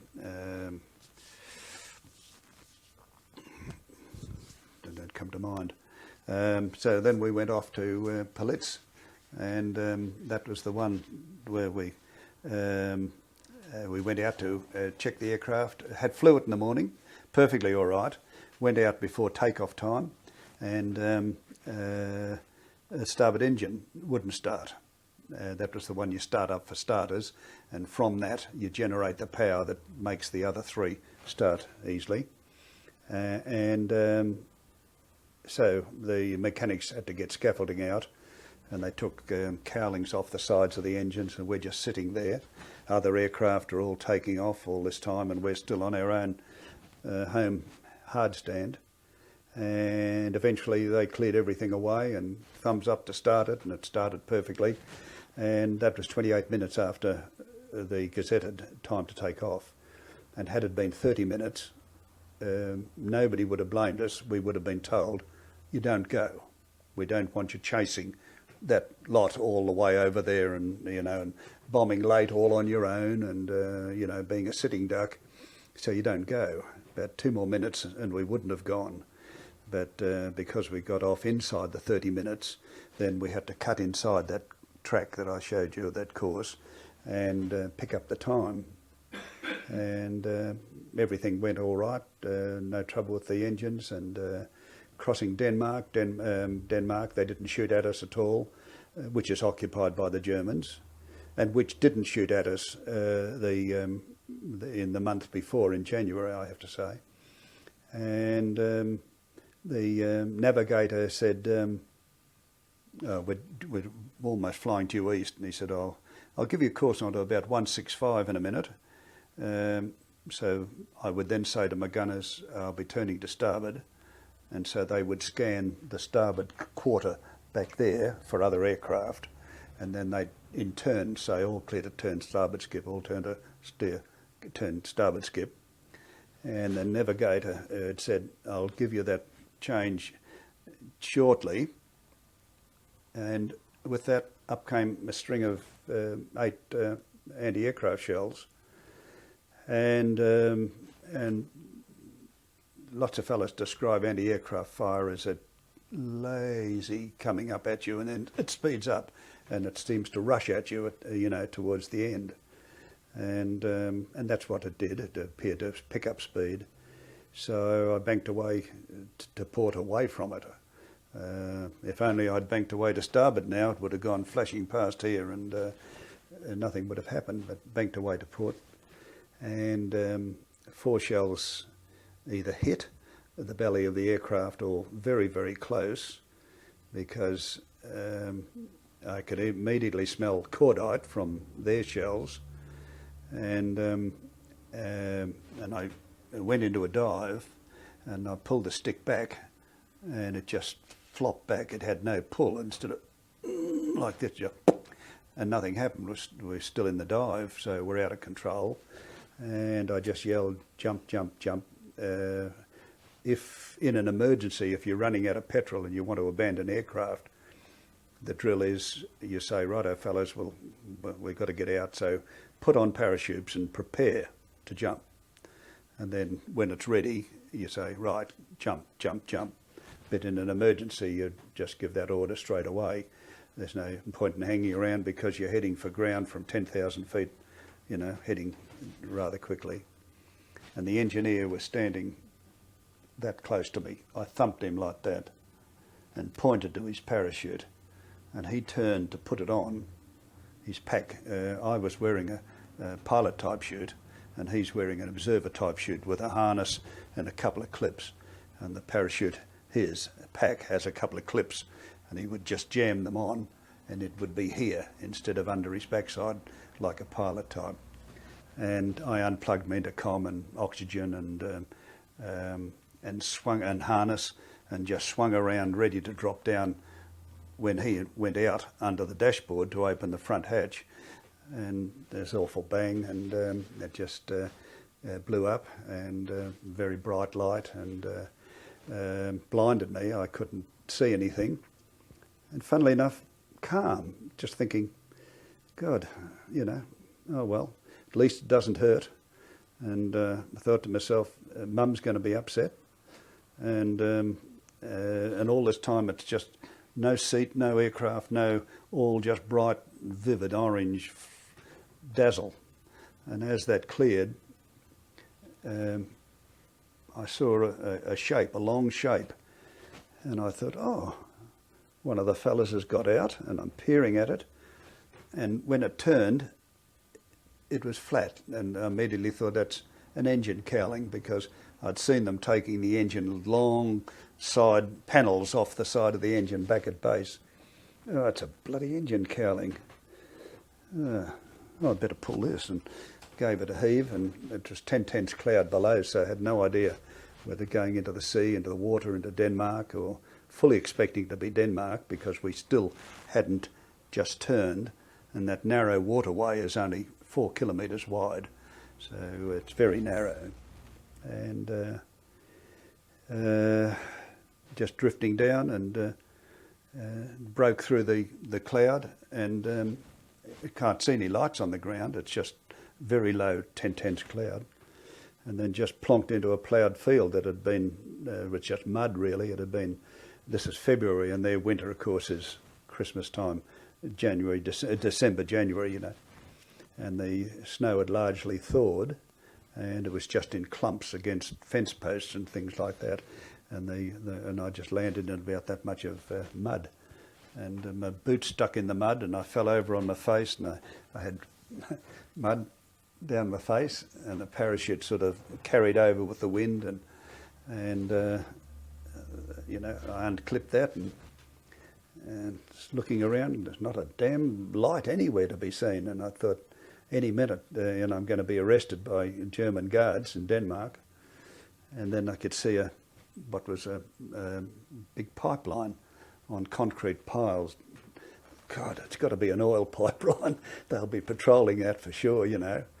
So I crouched down low and went up a rise, and as soon as I got up to the rise, on the other side is the city of Helsingborg, brightly lit, neon signs and headlights of cars driving around, and so I think, oh God, I'm in Sweden. Phew, beauty. Who was sitting next to you? The engineer. The engineer. And the bomb aimer and the navigator were at the navigator's table, just about there, behind a blackout curtain. They had to have a light over their maps and everything, and they had a blackout curtain drawn the width of the aircraft, and those two were there. If the bomb aimer had been down in the front, he might have got the hatch open and might have got out, but they had to come away from there and go after the engineer, and then as captain I would be the fourth to go out the front, and the fellows at the back, the two gunners and the wireless operator, would have to look after themselves and go out the hatch at the rear. At this stage I'm on the ground, and my aircraft is blowing up 400 or 500 yards away, or probably a mile I suppose, and the unexploded bombs are blowing up, and the petrol tanks and that sort of thing, and a wave of smoke and flames that go up into the air. And so this is when I thought, oh well, when that subsided I better see where I am, and found I was in Sweden. What did you do with your parachute? Left it there in the mud together with my May West. I just took it off and dropped everything there, and I could see the shape on the skyline of some buildings, and I thought, oh, it's got to be a farmhouse. And as I got closer, dogs started to bark like hell. I couldn't have been too shaken up, because I thought, God, I hope I don't get torn apart with dogs. I've just had a bit of inexperience instead of being savaged by damn dogs. But anyway, they must have been on chains, and I walked around this house. I reckon I covered 3 sides before I found a door. And in the meantime, the people inside the house has been blacked out, because my plane has cut the power to the district where it crashed.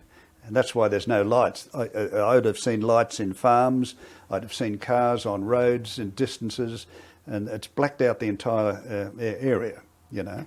And the woman in the house had seen my aeroplane as she was standing at the sink, flashing across the sky in flames coming out the back of it, and crashed, bang, you know.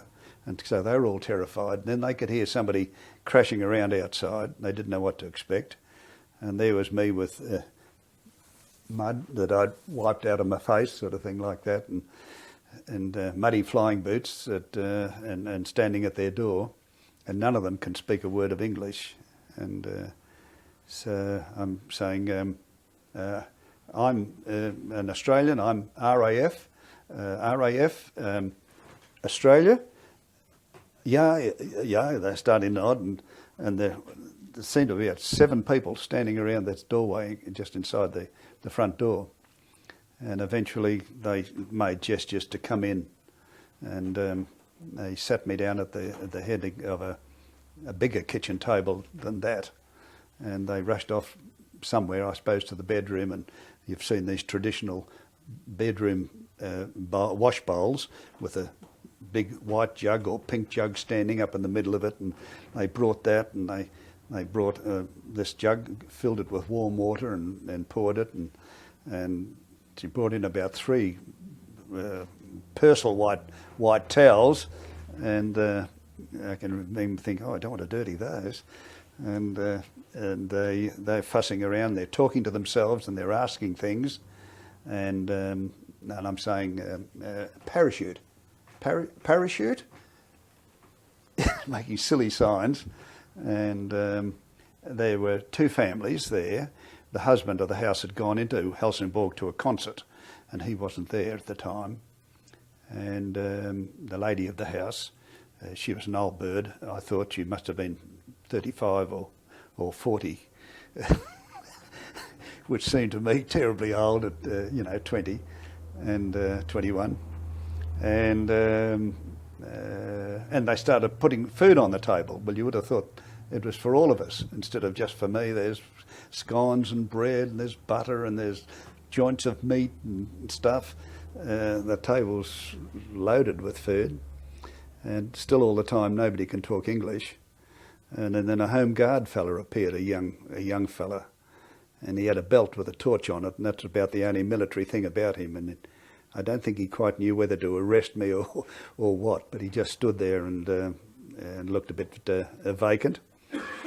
And I washed up a bit, and then I was feeling a bit tired, and I rubbed my hand across my face. And as my hand came away, it was covered in blood. And I thought, oh my God, I lost my ears or something or other. And there was the slightest little cut on the bridge of my nose that had apparently just wept a little bit down there. And when I smeared it on my hand, it looked quite a lot of blood. So that was my war wound. That's all it.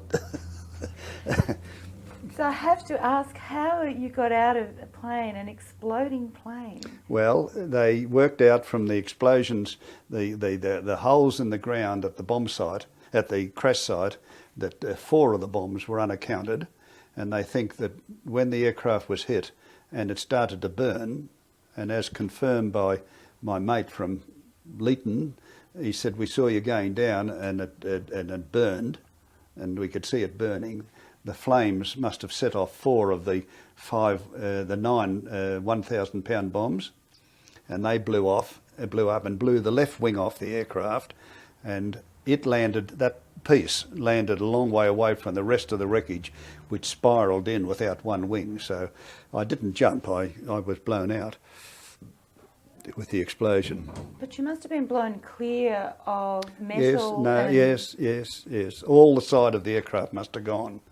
And bearing in mind, the engineer, when I thumped him like that and pointed down, that's how close he was, and he couldn't get any further because a Lancaster's only a little bit wider than arms stretched, And he didn't. He stayed in the aircraft and I blew out.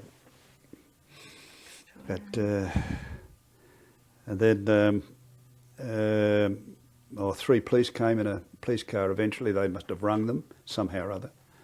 And they were a bit officious. They frisked me as they, slapped me up and down for hidden weapons and took me into Helsingborg to the police station, which is in the basement of the town hall in Helsingborg. And we came in the back door and up through a row of cells, and there were fellas in the cells hanging on the bars, peering at all this action that's going on. Did you know where you were by that stage? No, don't tell me it was Helsingborg. Yes. Which meant we were right on course, actually, because that's where we really should have cut the coast. And then at the police station, they wanted to know my name, rank and number, and sit there. They were a bit officious, and doors kept opening and people's heads kept popping out, and detectives and staff and whatnot were, you know, they got a POW up the front or something or other, and they all wanted to have a bit of a look, I suppose. And then an army officer turned up and he signed for me. They handed him over a clipboard and come on with me sort of thing, and he was very friendly, and we walked to an army set of officers in the city, and an army girl in uniform served us more sandwiches and more coffee, and we just generalised talk. But it was a debriefing apparently, because he didn't write anything down, but he must have had a tape recorder of some sort, because they had a recording of virtually what I said. And then he said, well, his English was perfect. He said, I'll take you to some barracks where you'll sleep tonight. And we walked through the street to this place, and the boys are coming back. And this time we were at 10,000 feet. We were to come back at 4,000 feet. And there was this 200 odd lengths overhead, and all the guns started firing again. And he said, we better duck into this doorway. You could hear bits of shrapnel landing in the street. And so didn't want to get hit in the head with a piece of hot anti-aircraft shell. And when they'd gone, I had this sinking feeling, they're going home, and I'm not. And what about your thoughts about your crew? I had no idea. At the police station, they couldn't tell me anything, or wouldn't. And then, as I said, we walked on and got to this army barracks, and they took me up a couple of flights of stairs. It was most of the buildings in Sweden seem to be 4 and 5 stories high, not multi-storied beyond that. And there were just typical troops barracks. There were fellas in part undress and fellas going hither and yon, and everybody was interested. And they took me to a room with a single bed in it, and a soldier brought me a mantle radio, which he didn't have much English, but he gave me a radio to listen to. And another one gave me 2 or 3 English magazines, which I thought was, you know, a nice touch. But there was a guard posted outside the door. I wasn't going to run away. And so by now my neck is starting to stiffen up, and I couldn't turn my head. Had to turn with the shoulders all the time. I suppose I had whiplash because when I was on my side and the chute opened, it was flicked up, like that. And in the clock tower above where, no, we were not at the police station, we were at the army barracks. I could hear this clock tower, and on the quarter hour it would go boom, boom, boom, boom. And then at half hour it would go boom, boom, boom, boom, boom, boom, boom, boom. And then it would be a bit more at 3/4, then there'd be 4 segments at the hour, then boom, boom, the hour, and I reckon I heard them all night, except 7:15 in the morning, and couldn't turn over in bed without keeping the neck terribly straight. It was very painful, and I tried to get out of bed in the morning, and had to lie on my face and drop out onto my knees instead of just sitting up like you do, normally. And an army doctor came and got me to lie down on the bed, and that wasn't too good, just even getting back to lying down on the bed again. And he tapped me all up and down with a little surgical mallet or whatever, and he said, there's nothing broken, and you'll be right in 3 or 4 days. And what were you expecting would happen to you? Did you? Oh, well, they're a neutral country. I knew I wasn't going to get shot, and I wasn't going to get handed over to the Germans because, under the Geneva Convention, they can't do that. And you can only be returned to your side. You can't be given to the opposite, and Sweden wasn't likely to do that. I mean, Hungary might have, or Austria might have, but we didn't expect Sweden to do anything like that, so I just thought, well, I'm here for a while, and not knowing, what. And we later in the day, an army officer came and gave me a greatcoat to put over my Air Force clothing, and we walked around Helsingborg, and he showed me some of the sights. And then we caught a sleeper train that night to go to Stockholm, and Stockholm is about as far away, and the journey's about similar to Melbourne to Adelaide. It's a pretty well a 12-hour journey. And he was wearing a Sam Brown belt with a revolver or pistol in it. And when we got into the sleeping compartment for two, he just slung it up. He said, "I don't suppose I'll be needing this." You know, the Russians over there and the Germans down there and the Germans there, and the icebergs are up there, and there wasn't anywhere where you could go. And so we talked quite a bit, and eventually the conductor came along and tapped on the door and said, "Would you please stop talking? The people on either side want to get some sleep."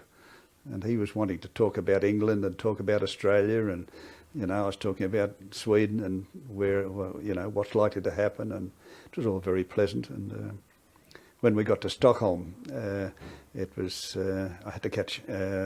He and I had to catch another train, and we had to run from the country platform to another country platform, and we were met by embassy staff, British embassy staff, who gave me, some money and shaving equipment, and my first takeaway meal I'd ever had.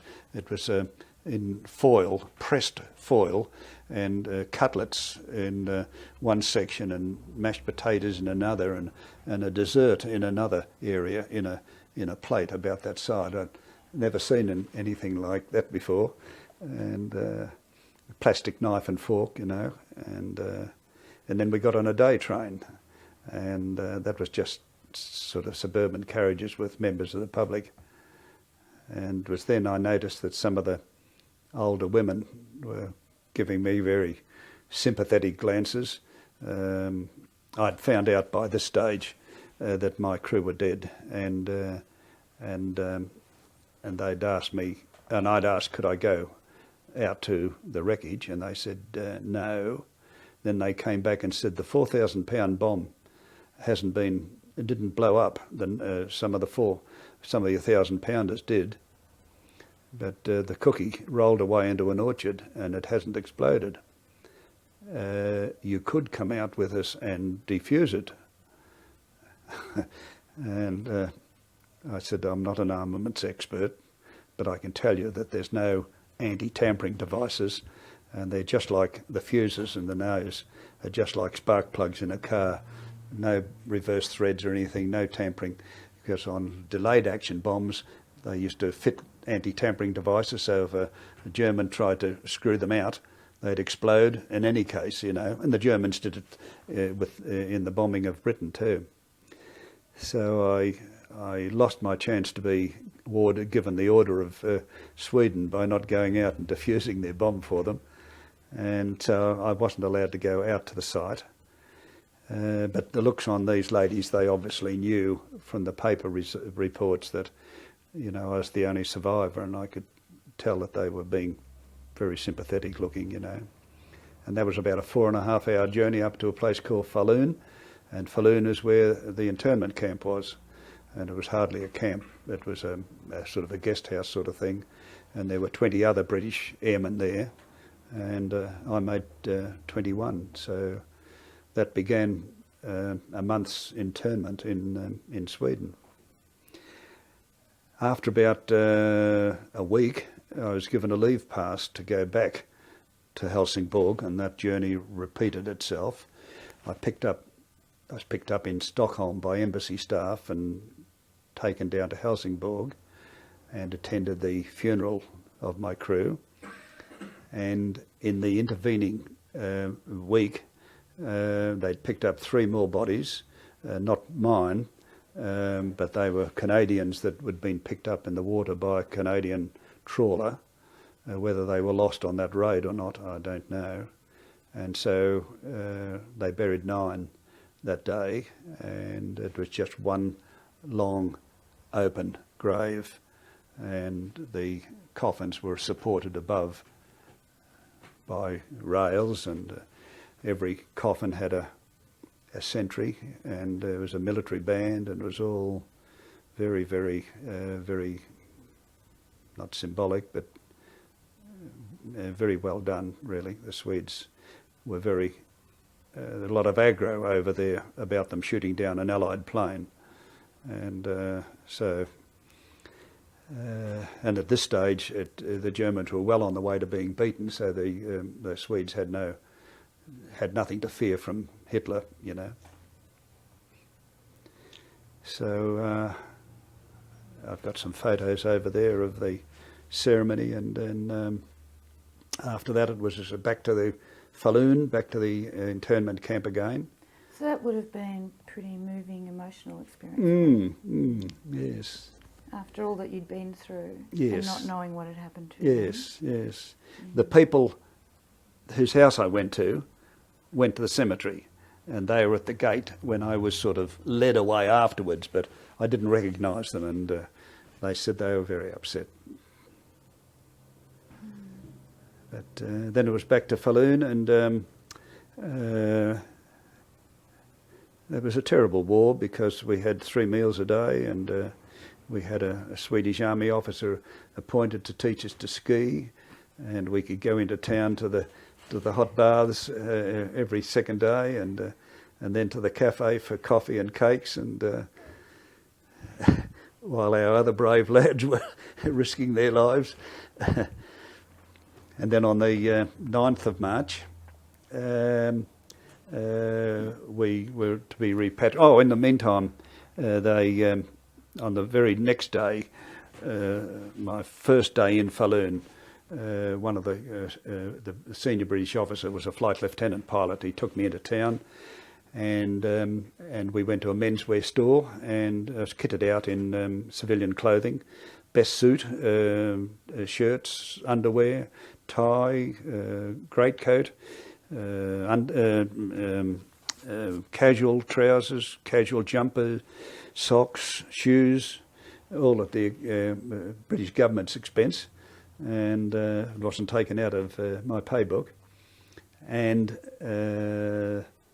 so we weren't allowed to go out in our uniform in Sweden. After that, we had to go out in civilian clothing. Why was that? Why was that? I don't know whether there might have been some members of the public that resented us being British. We were very close to Germany I don't know. It was just what they decreed. But we had our complete freedom as long as we answered the roll call at 9 o'clock every morning.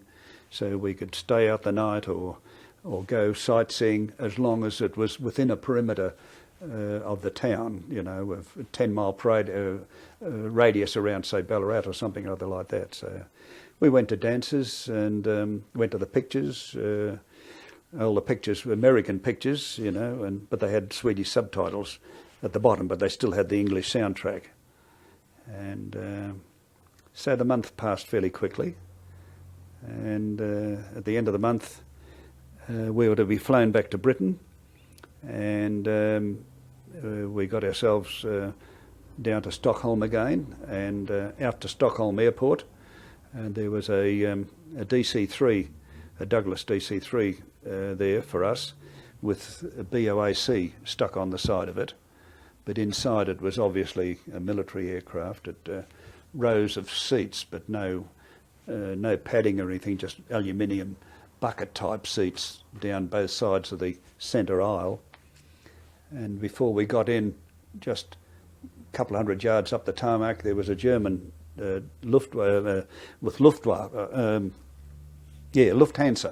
on the side of it with its motors running. It was heading to Germany, and we were heading to Scotland, which I thought was a bit of a twist. These were the days when you walked out the tarmac and up steeps into the aircraft, and not like you do at Sydney or Melbourne Airport these days. And then the 21 of us are huddled up in the back of this aircraft going over Norway, and suddenly the aircraft started to do an anti-fighter corkscrew, which gave us that itchy feeling again. And when we landed at Lucas Air Force Base in Scotland, the pilot, who was a typical RAF type with a moustache, he opened the cockpit door and he said, "Sorry, fellows, if I upset you a bit," but he said, I went a bit close to a night fighter field and they fired at us, so I thought I'd better take some action. So anyway, we went on and, as I said, landed at Lucas, and next day down to London by train, and the 21 of us just went our ways. I never saw any of them, the other 20 again.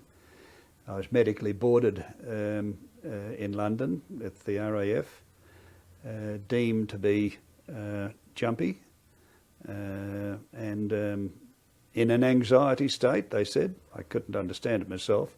I didn't feel any different to any other time. How did they determine it? What test is that? Oh, well, various tests and looking into your eyes, and I mean, I've got a very detailed sheet there with what they've tested me and given heartbeat readings and all that sort of thing.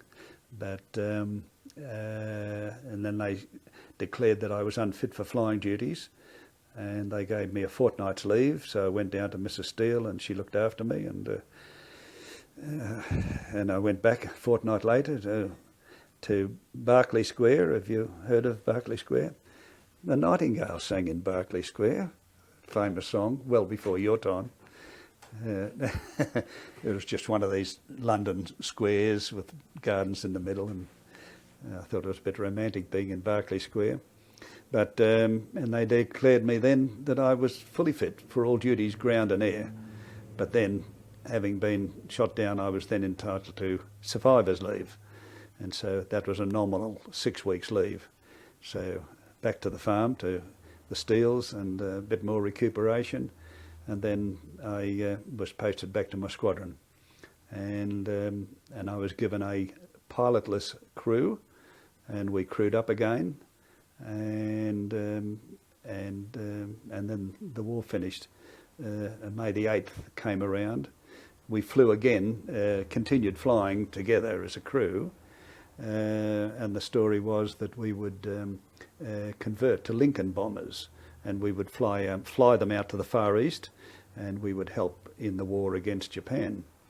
But then that didn't happen, and the word went around that Australians were going to be pulled off the squadrons, which we were, and we were just sent on indefinite leave, and we'd get a telegram every 2 weeks, stay on leave, which wasn't hard to take.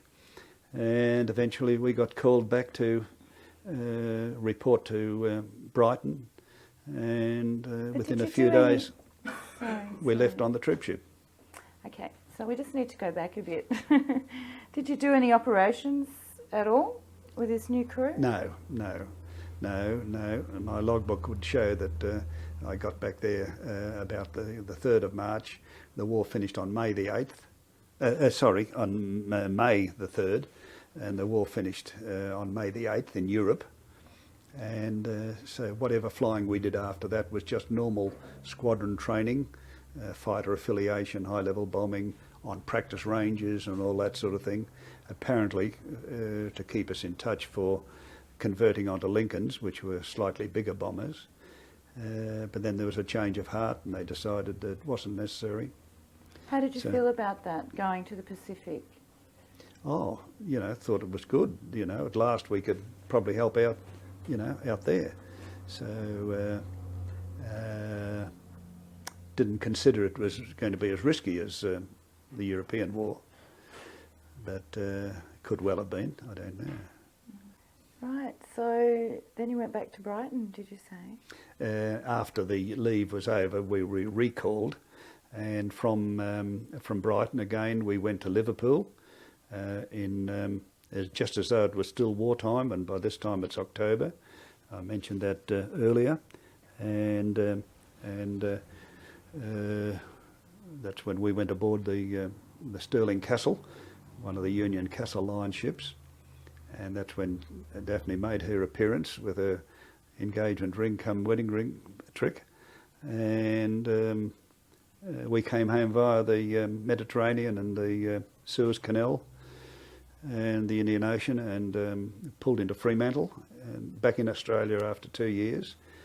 and I spent quite a while on the Fremantle post office steps ringing home and spoke to them for the first time in 2 years, which was nice. So what was the atmosphere like on the ship coming back? Oh, very relaxed. No suggestion of submarines or anything like that. There were no chores to be done. We're just filling in time, actually.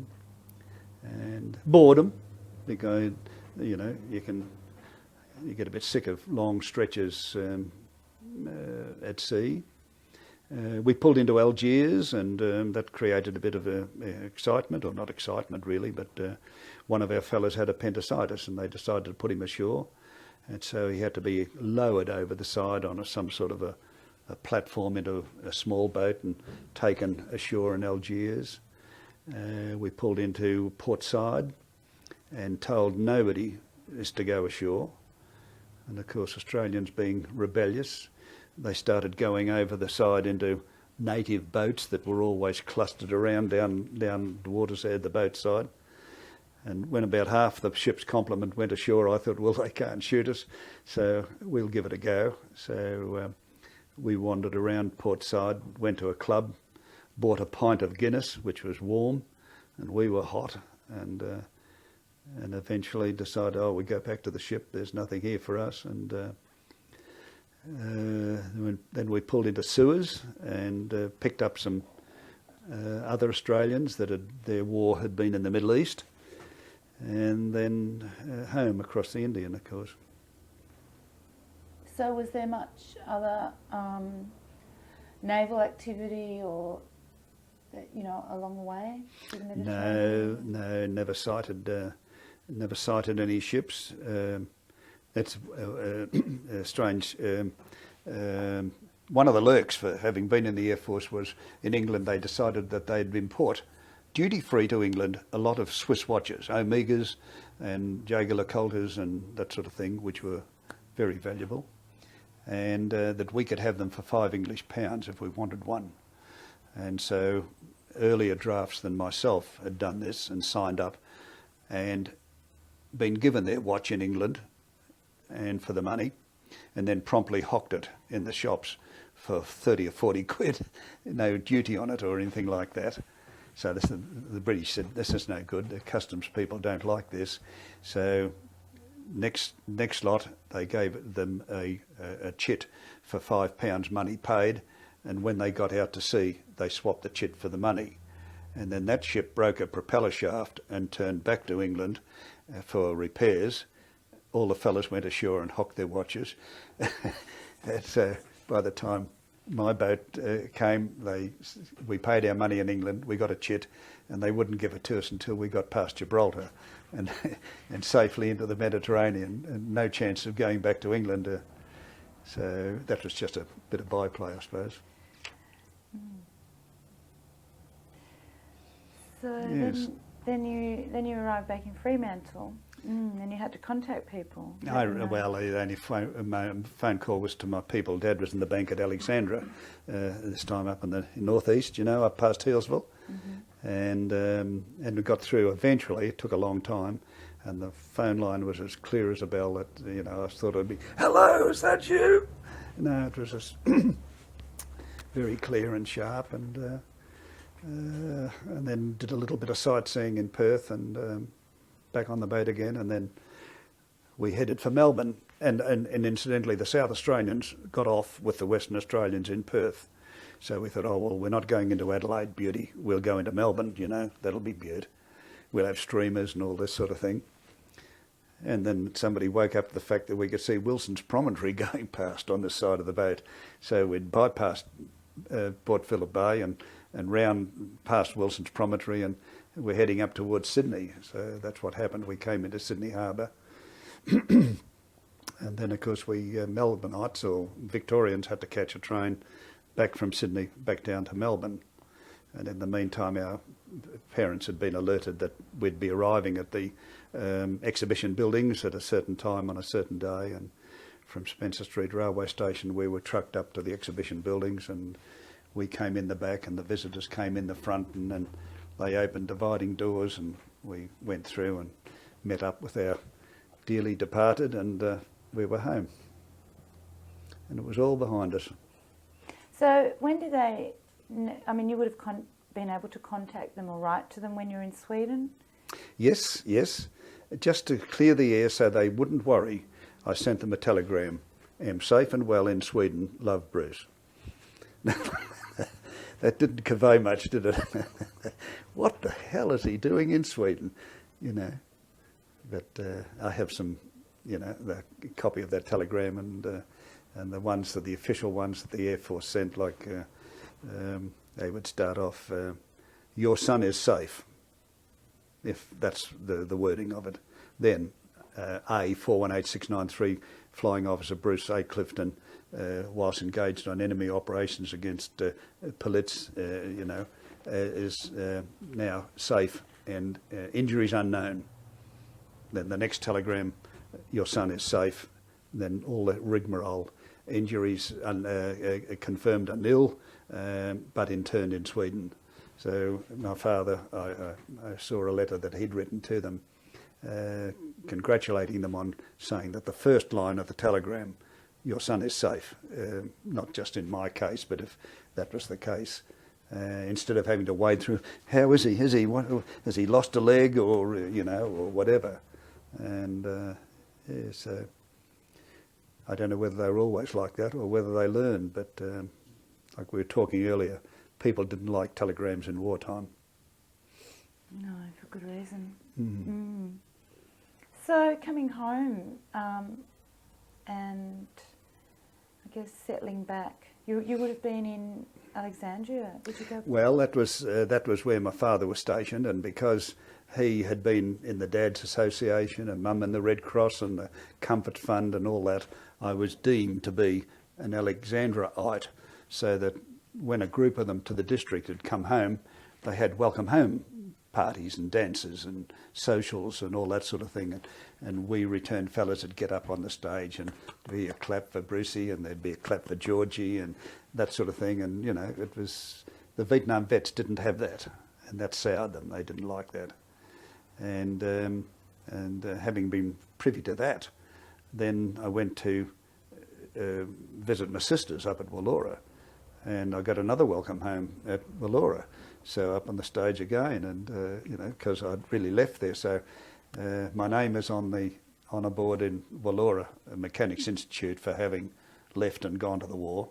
It's over in the Church of England for having left and gone to the war, thankfully without a star beside it to say he didn't come home. And it's also on the Shire board in Alexandria. And not that that matters much, but it just so happens not too many they probably came back to the place they left, whereas I came back to a place my people had left. And So did you stay in Alexandria? No, my father was there for a couple more years, but I would have liked to have gone back into the Air Force. I would have liked to have continued flying, but the airline jobs were few and far between, and there were tens of thousands of trained pilots, and with many with a hell of a lot more experience than I'd had, and the most experienced got snapped up first. And so with no prospects of getting a job in flying, I went back to the bank for the time being, and retired after 43 and a half years service. Bruce, I hope you don't mind. I just want to go back and talk about a few things, about some of your wartime experiences. This week we've spoken to a couple of gentlemen who were with the Air Force, and it strikes me that for you guys it was quite a strange, almost surreal, to me it seems quite surreal almost, in that you'd go off on these very treacherous operations where there was a very high chance that you might not come back. You'd come back, and then it would be down to the pub for pints and darts and dance parties. It just strikes me as a very odd war for the airmen. Yes. Well, you wanted to go on the trips to get them done, but when ops were cancelled, hooray, you know, sort of thing, and so you were stood down, and as we said, there were always buses crew buses and whatnot, you know, going into the nearest town or so, or there was a pub nearby that you could walk to. Lots of fellas had bikes, and so you might ride your bike, and you might ride your bike to the pub and ride home on somebody else's, whichever one was handiest.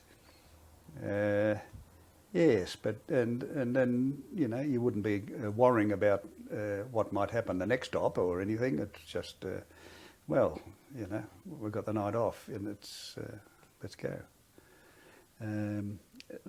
We're all keen on ballroom dancing. You know, some of the big dance halls were fantastic, and far cry from the dancing of today, where you don't need a partner. But this was all foxtrots and quick steps and you know, barn dances and things, sort of thing.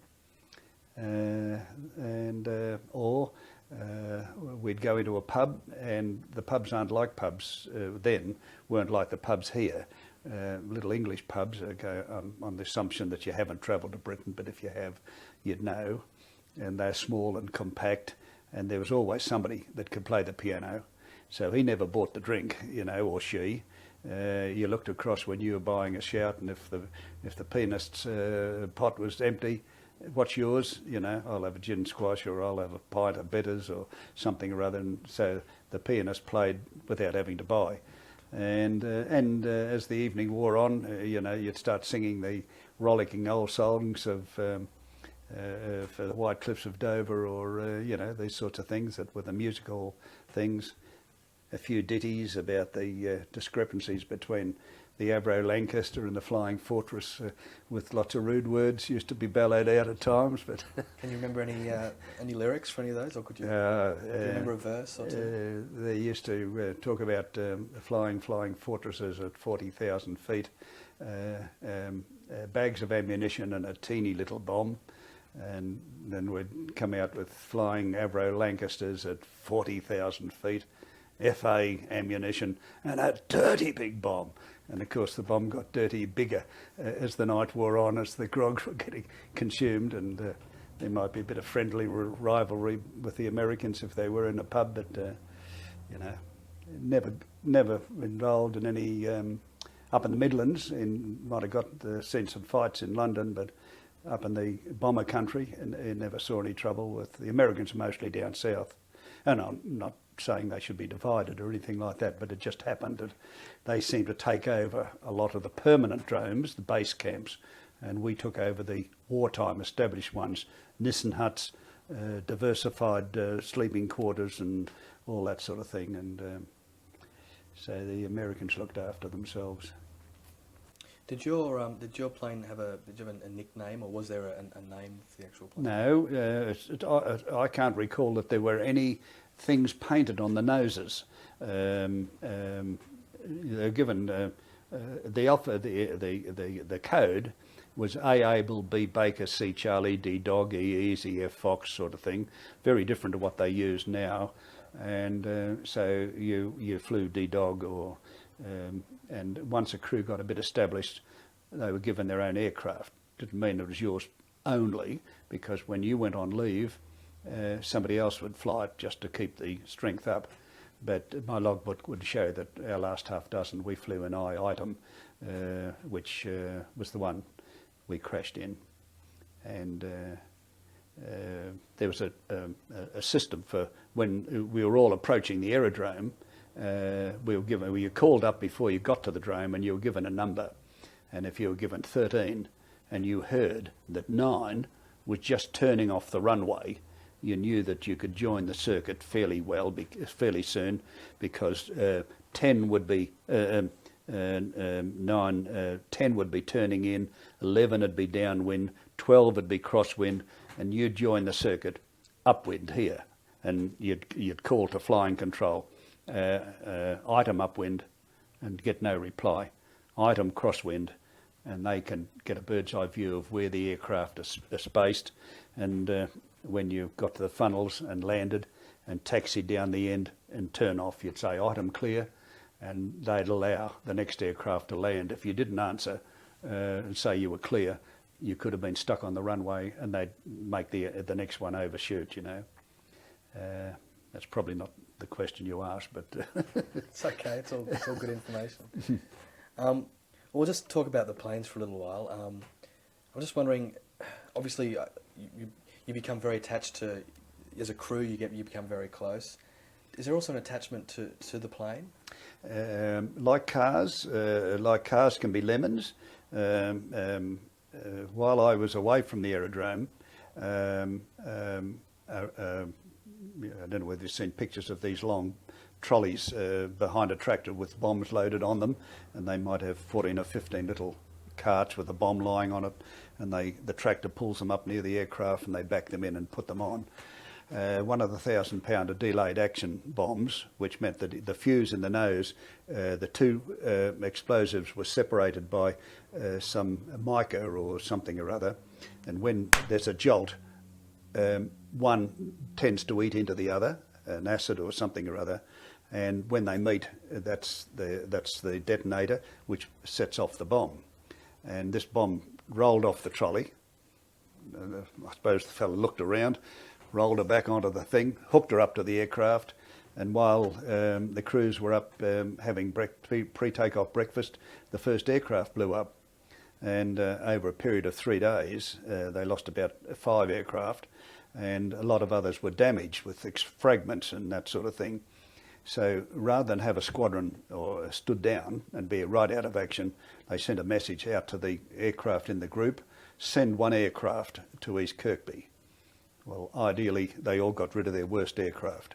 And one of the aircraft that was sent had on an earlier trip to one of the Norwegian fjords to bomb the Tirpitz. To fly below the radar, they flew very low, and it was a tedious journey. It was just maximum nearly 12 hours. And the pilot went to sleep and woke up just as it was about to hit the waves on the stick and whacked his tail into the waves, and it twisted the fuselage. And just as a car can be out of order, so that the front wheels don't correctly track correctly if they've been in a bingle, so the aircraft frame was, well, you couldn't trim it. You have trims on all the controls so that it'll fly hands off, so to speak. It's not automatic pilot, but it's just comfortably flying itself, you could say. But you couldn't trim this damn thing. It wanted to skid one way and it wanted to slip another, and you're constantly working on it, you know. So that was a lemon, and nobody wanted that aircraft, you know. But that was still in circulation. Yes, because it was not badly damaged enough to take it out of production and out of action, you know. But other aircraft had similar characteristics. Not as bad. That's the worst that I encountered. But they were lucky aircraft. There were aircraft that were done 90 trips, perhaps, and it was unheard of, you know, for a crew member to do that many. So you'd say, oh, it's got to be lucky. But you might think, well, the 91st might be the unlucky one. And yes, different fellas sort of favoured, you know, different aircraft. The flight commander usually got the new one when it came to the squadron. That'll be mine, you know, so you'll hand his over to somebody else, which you say he might have done 2 tours and a bit, and say he deserved it. Did the crews work with one mind when it came to that sort of thing, or would there be differences of opinion when it came to taking this plane? Or well, that was it. You didn't have any arguments. You might gripe about it and about, bloody stuck with their sugar again or something or other, but you weren't going to change anybody's mind. That's the way the powers that be had said that's what you'll fly. And, you know, that was it. As far as the ground staff are concerned, every lank on its hard stand, a lank only went into undercover to have an engine changed. Everything else was done out in the open, you know, and that must have been terrible for the ground crews to work in the winter time. These sorts of mornings, you know, or yesterday morning, circumstance, they'd be out there, you know, fixing things up and that sort of thing, and you can't work terribly well with gloves, and you know, so they didn't have it easy either over there in England. Every aircraft would have a fitter E, that's engines, and a fitter A airframes. That he'd be a rigger that would patch any holes and things, and the E would, you know, work on the engines, and you'd share an instrument repairer. so that if you altimeter or whatever, you didn't have your own, but you got to know your man that's in charge of our aircraft, item sort of thing, and you might cycle out there in the morning and have a chat to Chiefy and how's it going, and I tried to make it that they were part of our team. We couldn't do without them. They could certainly do without us, but their aim was to get us up into the air. That was their job, but we couldn't do it without them. And we never got the opportunity to take them into town and buy them a beer because their leaves and that seven never seemed to coincide. And how do you think the aircrew was perceived by the ground crew? Well, it depended on how they behaved. Perhaps I could have given Bill Cook's name. Bill Cook was in the RWF and went to England, and he's ground staff, and he was an electrical mechanic, and he worked mainly on lengths throughout the war. Married an English wife, and she came out on a bride ship, and they're living up in Wendouree, and he's also in our legacy club. Bill probably would have his favoured crews, the ones that didn't treat him like, whatever, but treated them with respect. So there'd be reactions like that. I don't know whether you saw the American film, what about, not Liberty Bell or... Memphis Belle. Memphis Belle. I can't understand how, those two pilots could hate their guts of each other for the entire tour until they got respect for each other on the final tour, or how the two waist gunners could roll around fighting in the bottom, of the aircraft. Any RWA fellas, we just can't imagine that. You sort of welded together as a crew. But over there they had a different arrangement. The front half were commissioned, and they were officers, and the rest were non-commissioned fellas.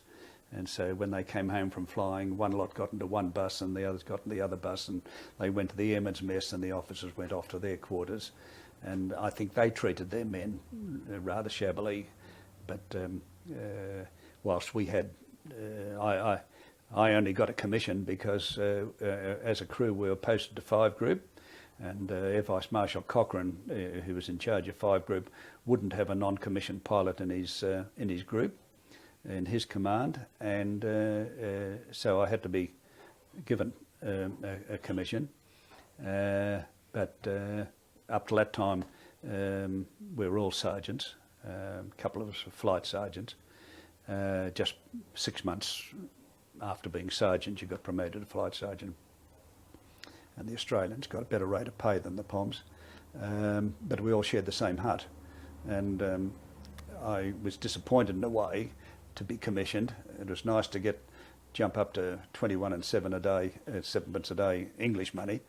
But going into the officers' mess, while my 6 crew were in the sergeant's mess and they were in a different hut and I was in the officers' quarters, it meant that you gravitated towards other pilots at that time instead of all being together. But that didn't stop us, going out at night and going to pictures and dances as a crew. Rank didn't mean anything in aircrew. You didn't salute NCO, commissioned officers in aircrew. Ground staff officers liked to be saluted, but aircrew didn't expect it and didn't want it and didn't get it because that was the understanding. As distinct from an army operation where you had 3 corporals, 2 sergeants, 1 top sergeant and 1 lieutenant, you had a whole stack of sergeants who didn't have anybody under their command at all. A sergeant navigator didn't have anybody under him. He couldn't order anybody about because the ground staff weren't, belonging to him. But that's getting off the subject again. But the officer NCO relations were very good. But just the same as there'd be personalities in men, so I suppose they might treat their ground staff differently and would be respected. But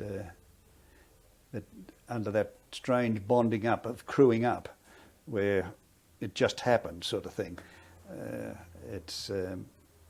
crews will tell you that somehow it worked. It was good. I'm glad I didn't have to say, I'll have you. Later on you might say, I wish I hadn't picked him, or, gee, wasn't I lucky to get him or something or other. It happened, and I suppose I was flattered a bit that, 2 or 3 of them said, can I fly with you? And whether the Poms thought an Australian might be better to fly with than one of their own, I don't know, but it happened.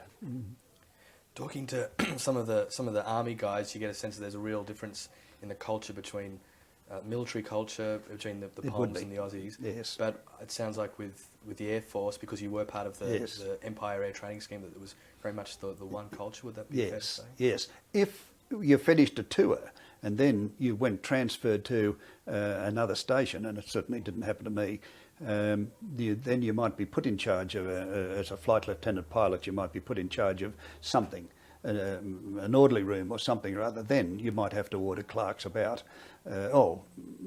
take them to task or something or other.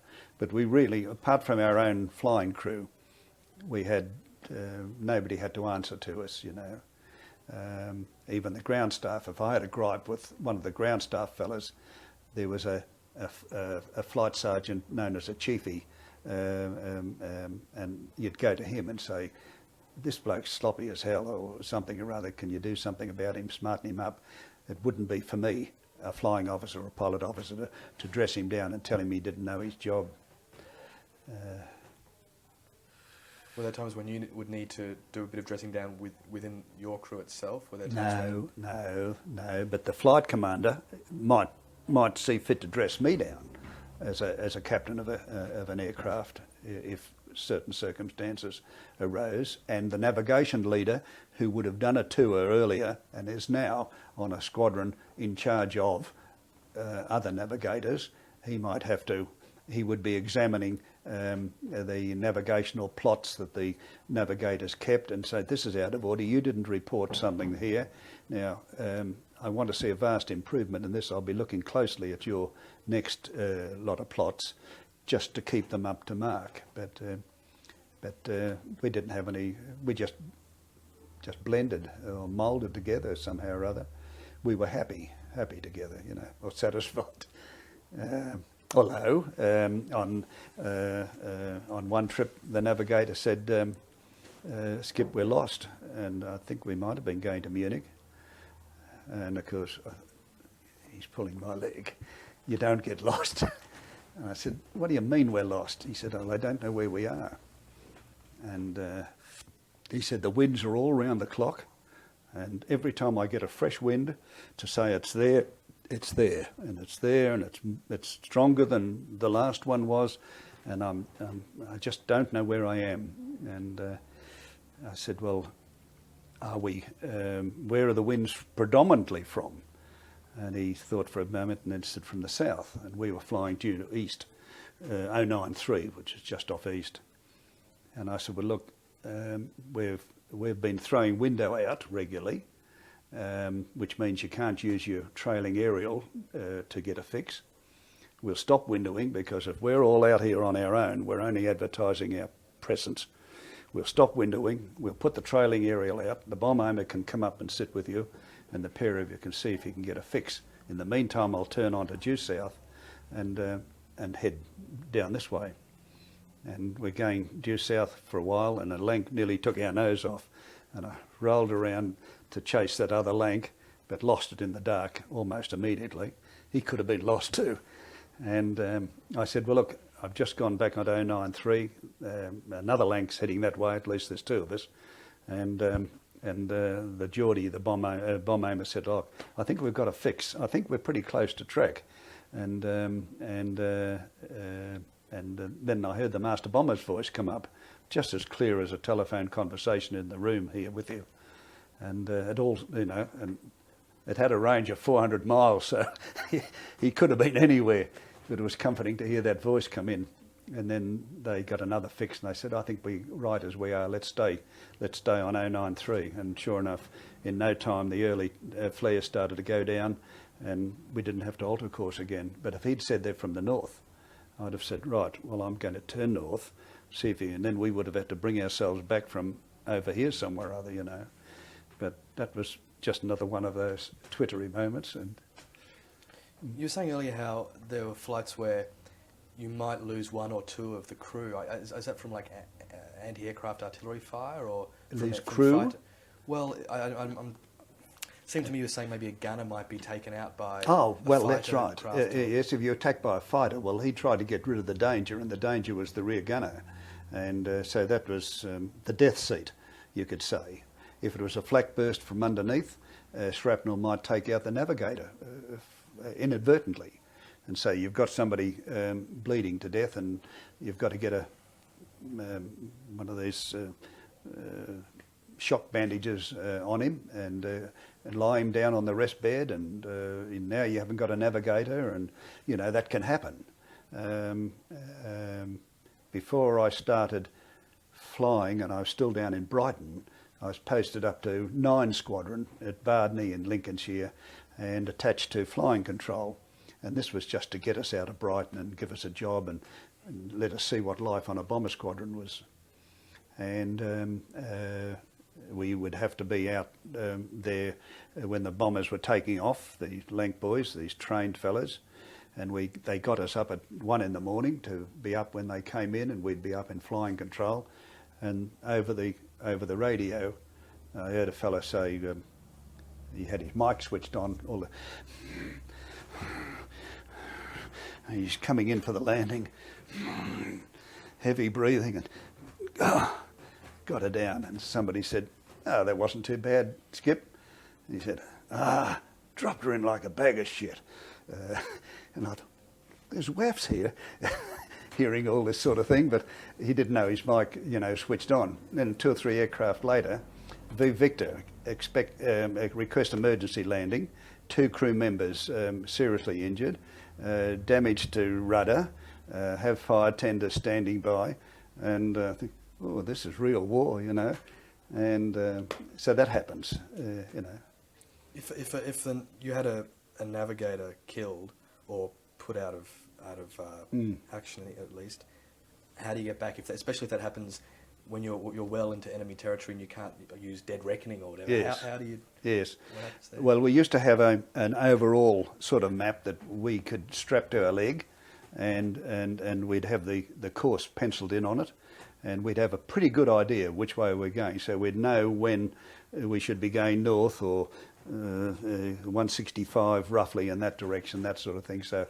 if anything, if we were hit over the target and had to limp home, we'd have where the hotspots of night fighter fields or anti-aircraft guns in particular were, that were protected areas. In our case, the bomb aimer, he would have stepped in and done his best and taken over the plot. So we tried to make them as interchangeable as possible. He and the navigator had both gone to Canada to train as pilots under the Empire training scheme. Both got scrubbed as pilots for whatever reason, I don't know. And then so they were remustered, one as a navigator and one as a bomb aimer.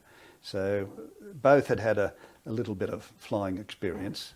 And I encouraged the bomb aimer to have a go now and again on training trips, so that if we got hit on operational flying, at least he could fly it back towards Britain, and they could all jump out at the appropriate time, So you tried to cover it as best you could, but you didn't have a trained second pilot. You didn't have a trained second navigator. You just worked with, what you got. And the bomb aimer, after on the way home, if the rear gunner got hit and his turret was still reasonably serviceable, well then he might have to go into the one of the 2 turrets, and that way. Well, you preempted a few of my questions there, which is Ah. good. What was I going to ask? Now, yesterday, Bill was saying that there was they were given instructions for if they had to bail out or landed in enemy territory, and they were told that they were supposed to, it was their duty to escape or not to escape. Yes. That they were given these little buttons which pushed together became a compass. Became compasses. Yes. Compasses. Yes. Was that? Did you have the same experience? Yes. In one case, 2 of our fly buttons, the dome bit there had a little tiny hole in the bottom of it, and the bottom bit that it sat on, it had a little spike, and this top button sat on that, and it had on its rim, it had the little luminous spot that pointed north. It had nothing else, but so these one button as its base, the other would swivel on it and settle down, and that's north. Well, it wasn't the best, but it was something. And one of our shoulder buttons, you could screw it apart, and it was a compass. And then you could screw it back on again and stick it in your pocket or something. But the Germans became aware of, some of those things. And you had escape maps for each op.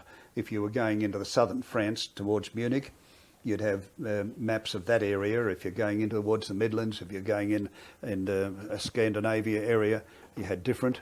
And there was some money, some notes in them, appropriate to the area. And you drew them and signed for these packets. And at the end of the trip, you handed them in unopened, and they just went on the shelf again for somebody else another time. But yes, it was supposedly your duty to escape, not only to get back and be a fighting man, but that while they were hunting for you, it took up some of their resources too. But I didn't exercise the option from Sweden. If I'd got to the coast and found a fishing boat that was heading out into the North Sea or something or other, but we knew that we weren't going to be there, very long. But nor did a lot of fellows. Just before off camera, we were talking. You were showing us those photographs of the markers, the master bombers, the Pathfinders had laid. Oh, yes. Target indicators. Target indicators. Oh, yes. Yep. Could you just tell us a little bit about that, the overall scheme there? What? Well, the Pathfinder aircraft carried the target indicators and probably some bombs as well. And the master bomber would, as I said, get there early, and the wind-finding aircraft would get there, and then the message would be spread back to the other aircraft of what the velocity of the wind, strength and direction was over the target as ascertained by these better navigators. And then the flare carrying aircraft or target indicator would arrive, and he might tell some of them to start marking the target, and perhaps use the side of the little gulf or the river or the something or other as you run in, and then he'd witness how they went down. And if they were using all red target indicators and they were in the wrong spot, then he'd ask some other aircraft carrying yellows and greens or something or other to come in, but drop them short of those red target indicators they appear to have overshot. And then he'd be broadcasting to the mainstream, ignore the red targets to the northeast, concentrate on the reds and the greens and yellows, which are more accurately marked. So all this chatter was coming over the air all the time. So when you were above a target or coming close to a target, would there be radio? Yeah, you'd hear all this. Yes, there's no radio silence at this stage because the target has been reached. They know it's going to be the target, and so there's no sense. But it's been radio quiet, silent, all the way from the takeoff until the master bomber breaks the radio silence. I mean, if you were shot down or disabled, and the aircraft is going to pring, but it's not wildly out of control, you could get your wireless operator to send an emergency message, and he'd send a Mayday message and just say that S sugar, is going down, roughly such and such a position, but otherwise no use of radio at all. Back at the dromes, was there much contact with the Pathfinder crews? Were they operating from the same location? They would come from another squadron usually. Yes, they weren't scattered around the squadrons. So a particular squadron would be Pathfinder Squadron, and quite early, while we were still at on Stirlings, we were asked.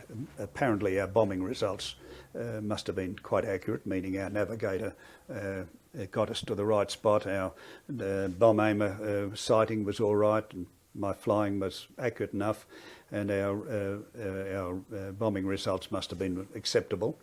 And they asked us if we'd like to join the Pathfinder force. And so, being democratic, I said to the crew, well, what do you think about it? And they said, oh, I don't know that we should rush straight into this. What say we review the situation after we've done 5? We don't know what we're heading for, you know. And so after 5, the subject never came up, and they didn't say, what about going to the flight commander and say, can we switch to the Pathfinder force? But had we done so, then we would have had a gold wings below our wings, just a little badge about that size, and that would have denoted Pathfinder force. Definitely. Can you tell us a little bit about the you've sort of described, actually in some detail, a lot of what you're doing, but can you just sort of describe that space that you were in? You were telling us just before, I think, over a cup of tea, but can you just describe to us the cockpit, the place where you worked? Oh yes, well the Lancaster was very narrow. You could nearly touch both walls, another half arm I suppose. By raising my elbow I would touch the side window that I could open, and the standard cockpit controls, throttles and pitch controls are in the front here, and pitch and adjustment for ailerons and rudders and things down here. Nothing like the cockpit of the jumbos that you might see. It does seem to be a lot of instruments. Over there would be all the fuel gauges, and that's the engineer's job to keep his eye on these gauges, and if he noticed one drifting more than the others, there may be a reason for it. It may be been holed, and might be losing petrol. Well, then it's up to him to tell me, and what he was going to do then, I'm going to pump the fuel from the outer tank of the starboard wing across to fill up the inner board and across to here to save wasting it. We don't want that, you know, running away. So the fuel usage was his. I mean, there was an occasion when we were to fly at 2,000 feet across France, under 2,000 feet of icing cloud, and we were to go into a fast climb at a certain distance out in France, break out at 4,000 feet, settle back, and then climb towards 17,000 or thereabouts to bomb. Well, we went into the icing cloud at the appropriate time, and immediately the navigator said, shit, we've lost our airspeed. And the airspeed indicator went off the dial, mine too.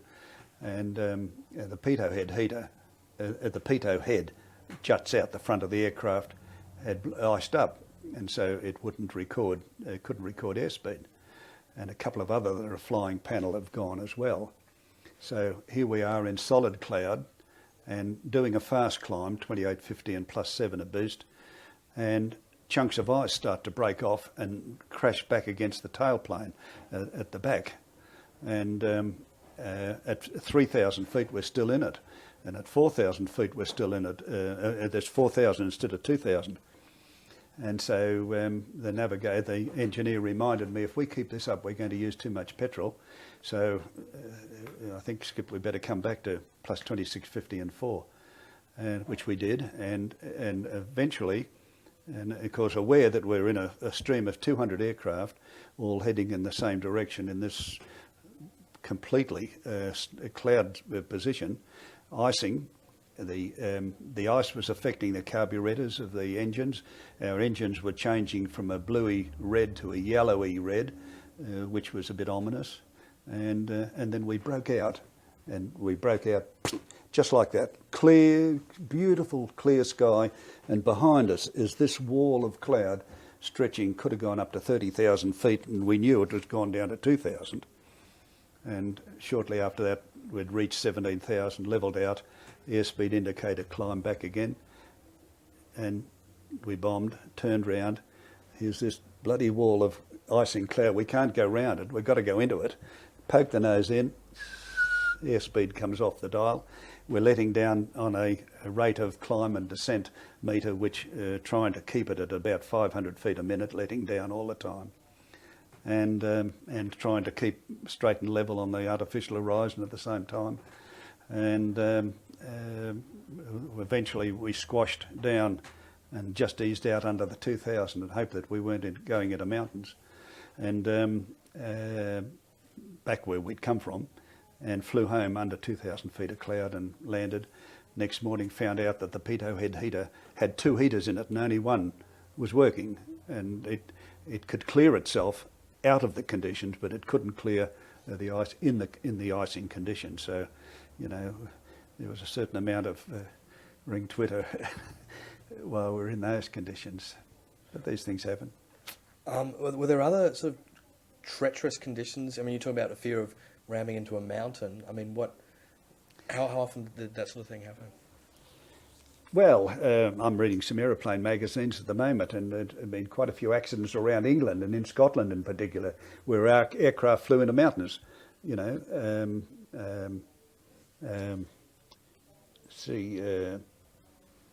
on my wings cross-country trip from Malala to Pinaroo in South Australia, straight out and straight back over the Mount Lofty ranges.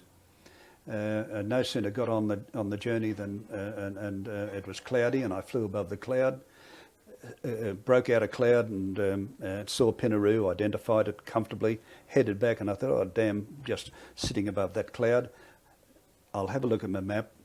And all the map, the only high bit was a 670, or the highest bit, a bit off track. And I thought, well, the drill was you go to the next 1,000 and then add 1,000.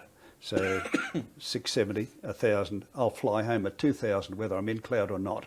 I was comfortable about instrument flying. And so flew in cloud until got over base and let down over St Vincent's Gulf and came in under it and landed, and thought, good job, Bruce, did well. And then I was walking to the pictures about 3 nights later, and I don't know what brought it into my mind, and I thought that bloody map was an international map, it was in metres, and 670 multiplied by 3 1/3 or so stuck up over 2,000 feet, you know, 3 6 7s are 21 and 3 6 are 18. There was a little bit of mountain above the 2,000 feet that I was flying at. And if I'd flown into the top of that, they'd say, why the hell would he do that? You know, pilot error. So quite a few mistakes were made like that. But you only do that once. And they were called ICANN maps, International something or other, and navigation or something or other. But to suit all countries, they were in metres, a spot height, you know. But there we are, back on our wing cross country. Talked earlier about one of your first flights, I think, on the Lancs, and you couldn't eat breakfast, and you ended up taking the chocolate bar and the candy. Mm. Was that all you would have on a flight? Was that yes, and yet I've read other books where they drew their rations, their sandwiches, and their thermos. Unless you arranged it, it was never offered on our squadron. So as I said, I've read other books where, you know, they got the thermos. Sometimes they didn't pour the coffee until they'd crossed the Dutch coast, and then you might get too comfortably safe. And there used to be what they call intruder aircraft. They used to intrude into the stream of aircraft. And sometimes they would wait until you were landing on the aerodromes, which got their flare paths lit back in England, and then they'd come in underneath an unsuspecting bomber and shoot him down while he's got his flaps down and he's throttling back and he's, we're nearly home, fellas, and bang, bang, bang, and you crash, you know, within half a mile of your aerodrome below, called intruder aircraft, and they used to do that. So you're never really safe until you'd switched off at the end of the runway and, you know, not completely safe. Did your plane ever come under attack? No. We saw instances where a stream of trace, and at the end of it is a 4-engine aircraft start to burn and go down, low down, silhouetted against the fires, and that single-engine fighters, which could only have been German aircraft. But we never, and none ever attacked us. Of course, it's only on my 11th trip, so 10 and a half, so to speak, so that cut down the opportunities. And earlier you talked about the coning that you saw during the Blitz in London.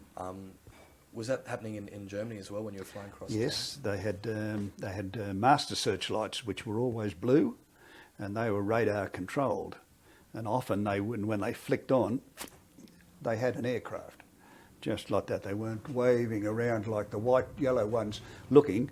They picked him up on the thing, and then it came on, and then instantly all the other orangey ones or yellowy ones that were just searching the sky would all cone him, and that's what it was called. It was called, I was coned, and then you can't see a damn thing, you know. In fact, then you'd lower your seat right down so that the beams weren't coming into the cockpit, so that you could concentrate on the instruments and do your anti-searchlight corkscrew or fighter corkscrew or whatever. But that was called coning, and the master searchlights were blue, but we weren't coned either, so we were lucky up to that point. But it was a bit dicey because it was very hard to get rid of them once they visually had you, you know, in the cone. So then the anti-aircraft guns concentrated on you because they could see you. Instead of just firing a barrage and hoping you'd run into it, then they started shooting at you because the searchlight had you and held you. But no, we didn't have that experience either. But some were unlucky. Some nearly got holes in them and that sort of thing every time they flew. They were unlucky crew, but they still might have got through a tour, or they might have got the chop, you know, further down the track a bit. When you went down in Sweden there, did you at first think that you thought it was German gunfire from Denmark? Is that correct? Yes.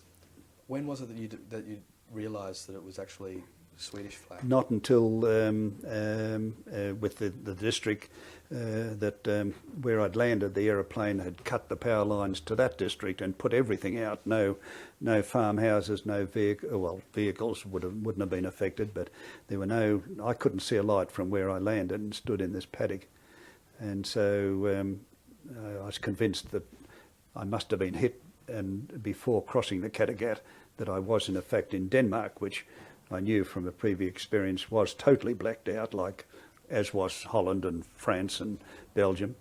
And so I sort of half crouched, walking up towards a rise, and once I got up and looked over the rise, this city full of blazing neon signs and traffic lights and whatever.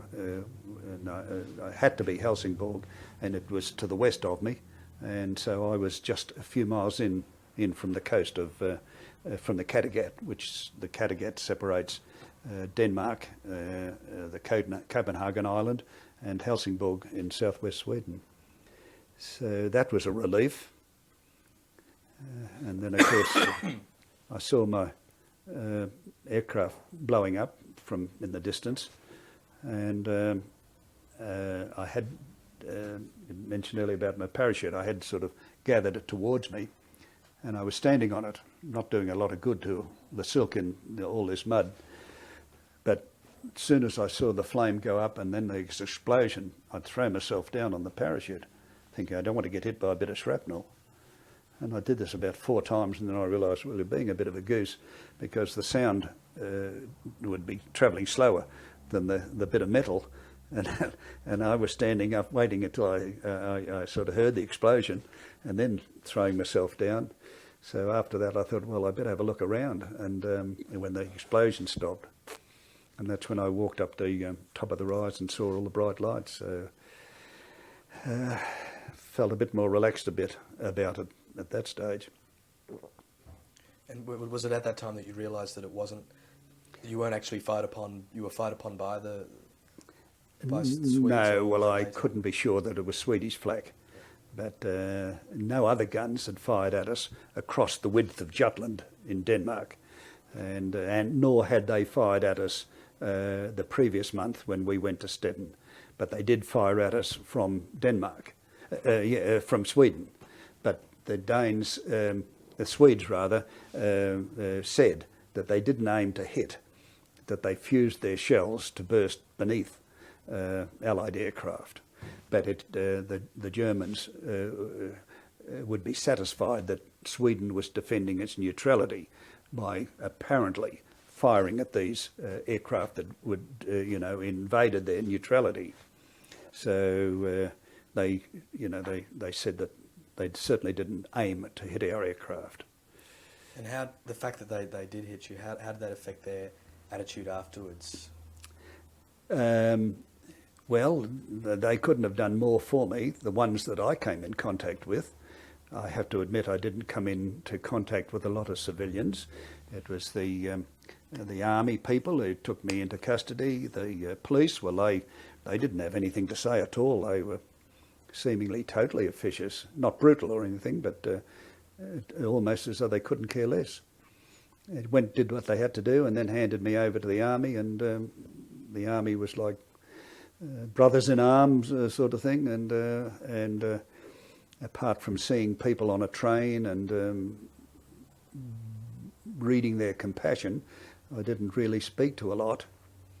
We talked before about that funeral, talking about being in Sweden, and obviously it's a very tumultuous thing to happen to this community as well. It sounds like there was a great sense of, first maybe some guilt and then a lot of compassion as well. Can you just describe in a bit more detail that funeral that they Well, out there on the table I've got a program is prepared. The burgomaster will speak or something or other. The band will play something or other, and it's all item by item. And so will lay a wreath. The mayor or artillery post number 464 will lay a wreath, and so on. And British embassy officials will now lay a wreath, and so it was all very officially done. And to coin a phrase, I would say they did the boys proud, sort of thing. Couldn't have been done any better. It was with all the pomp and ceremony of bands playing and choirs, and very respectful. And it was reported.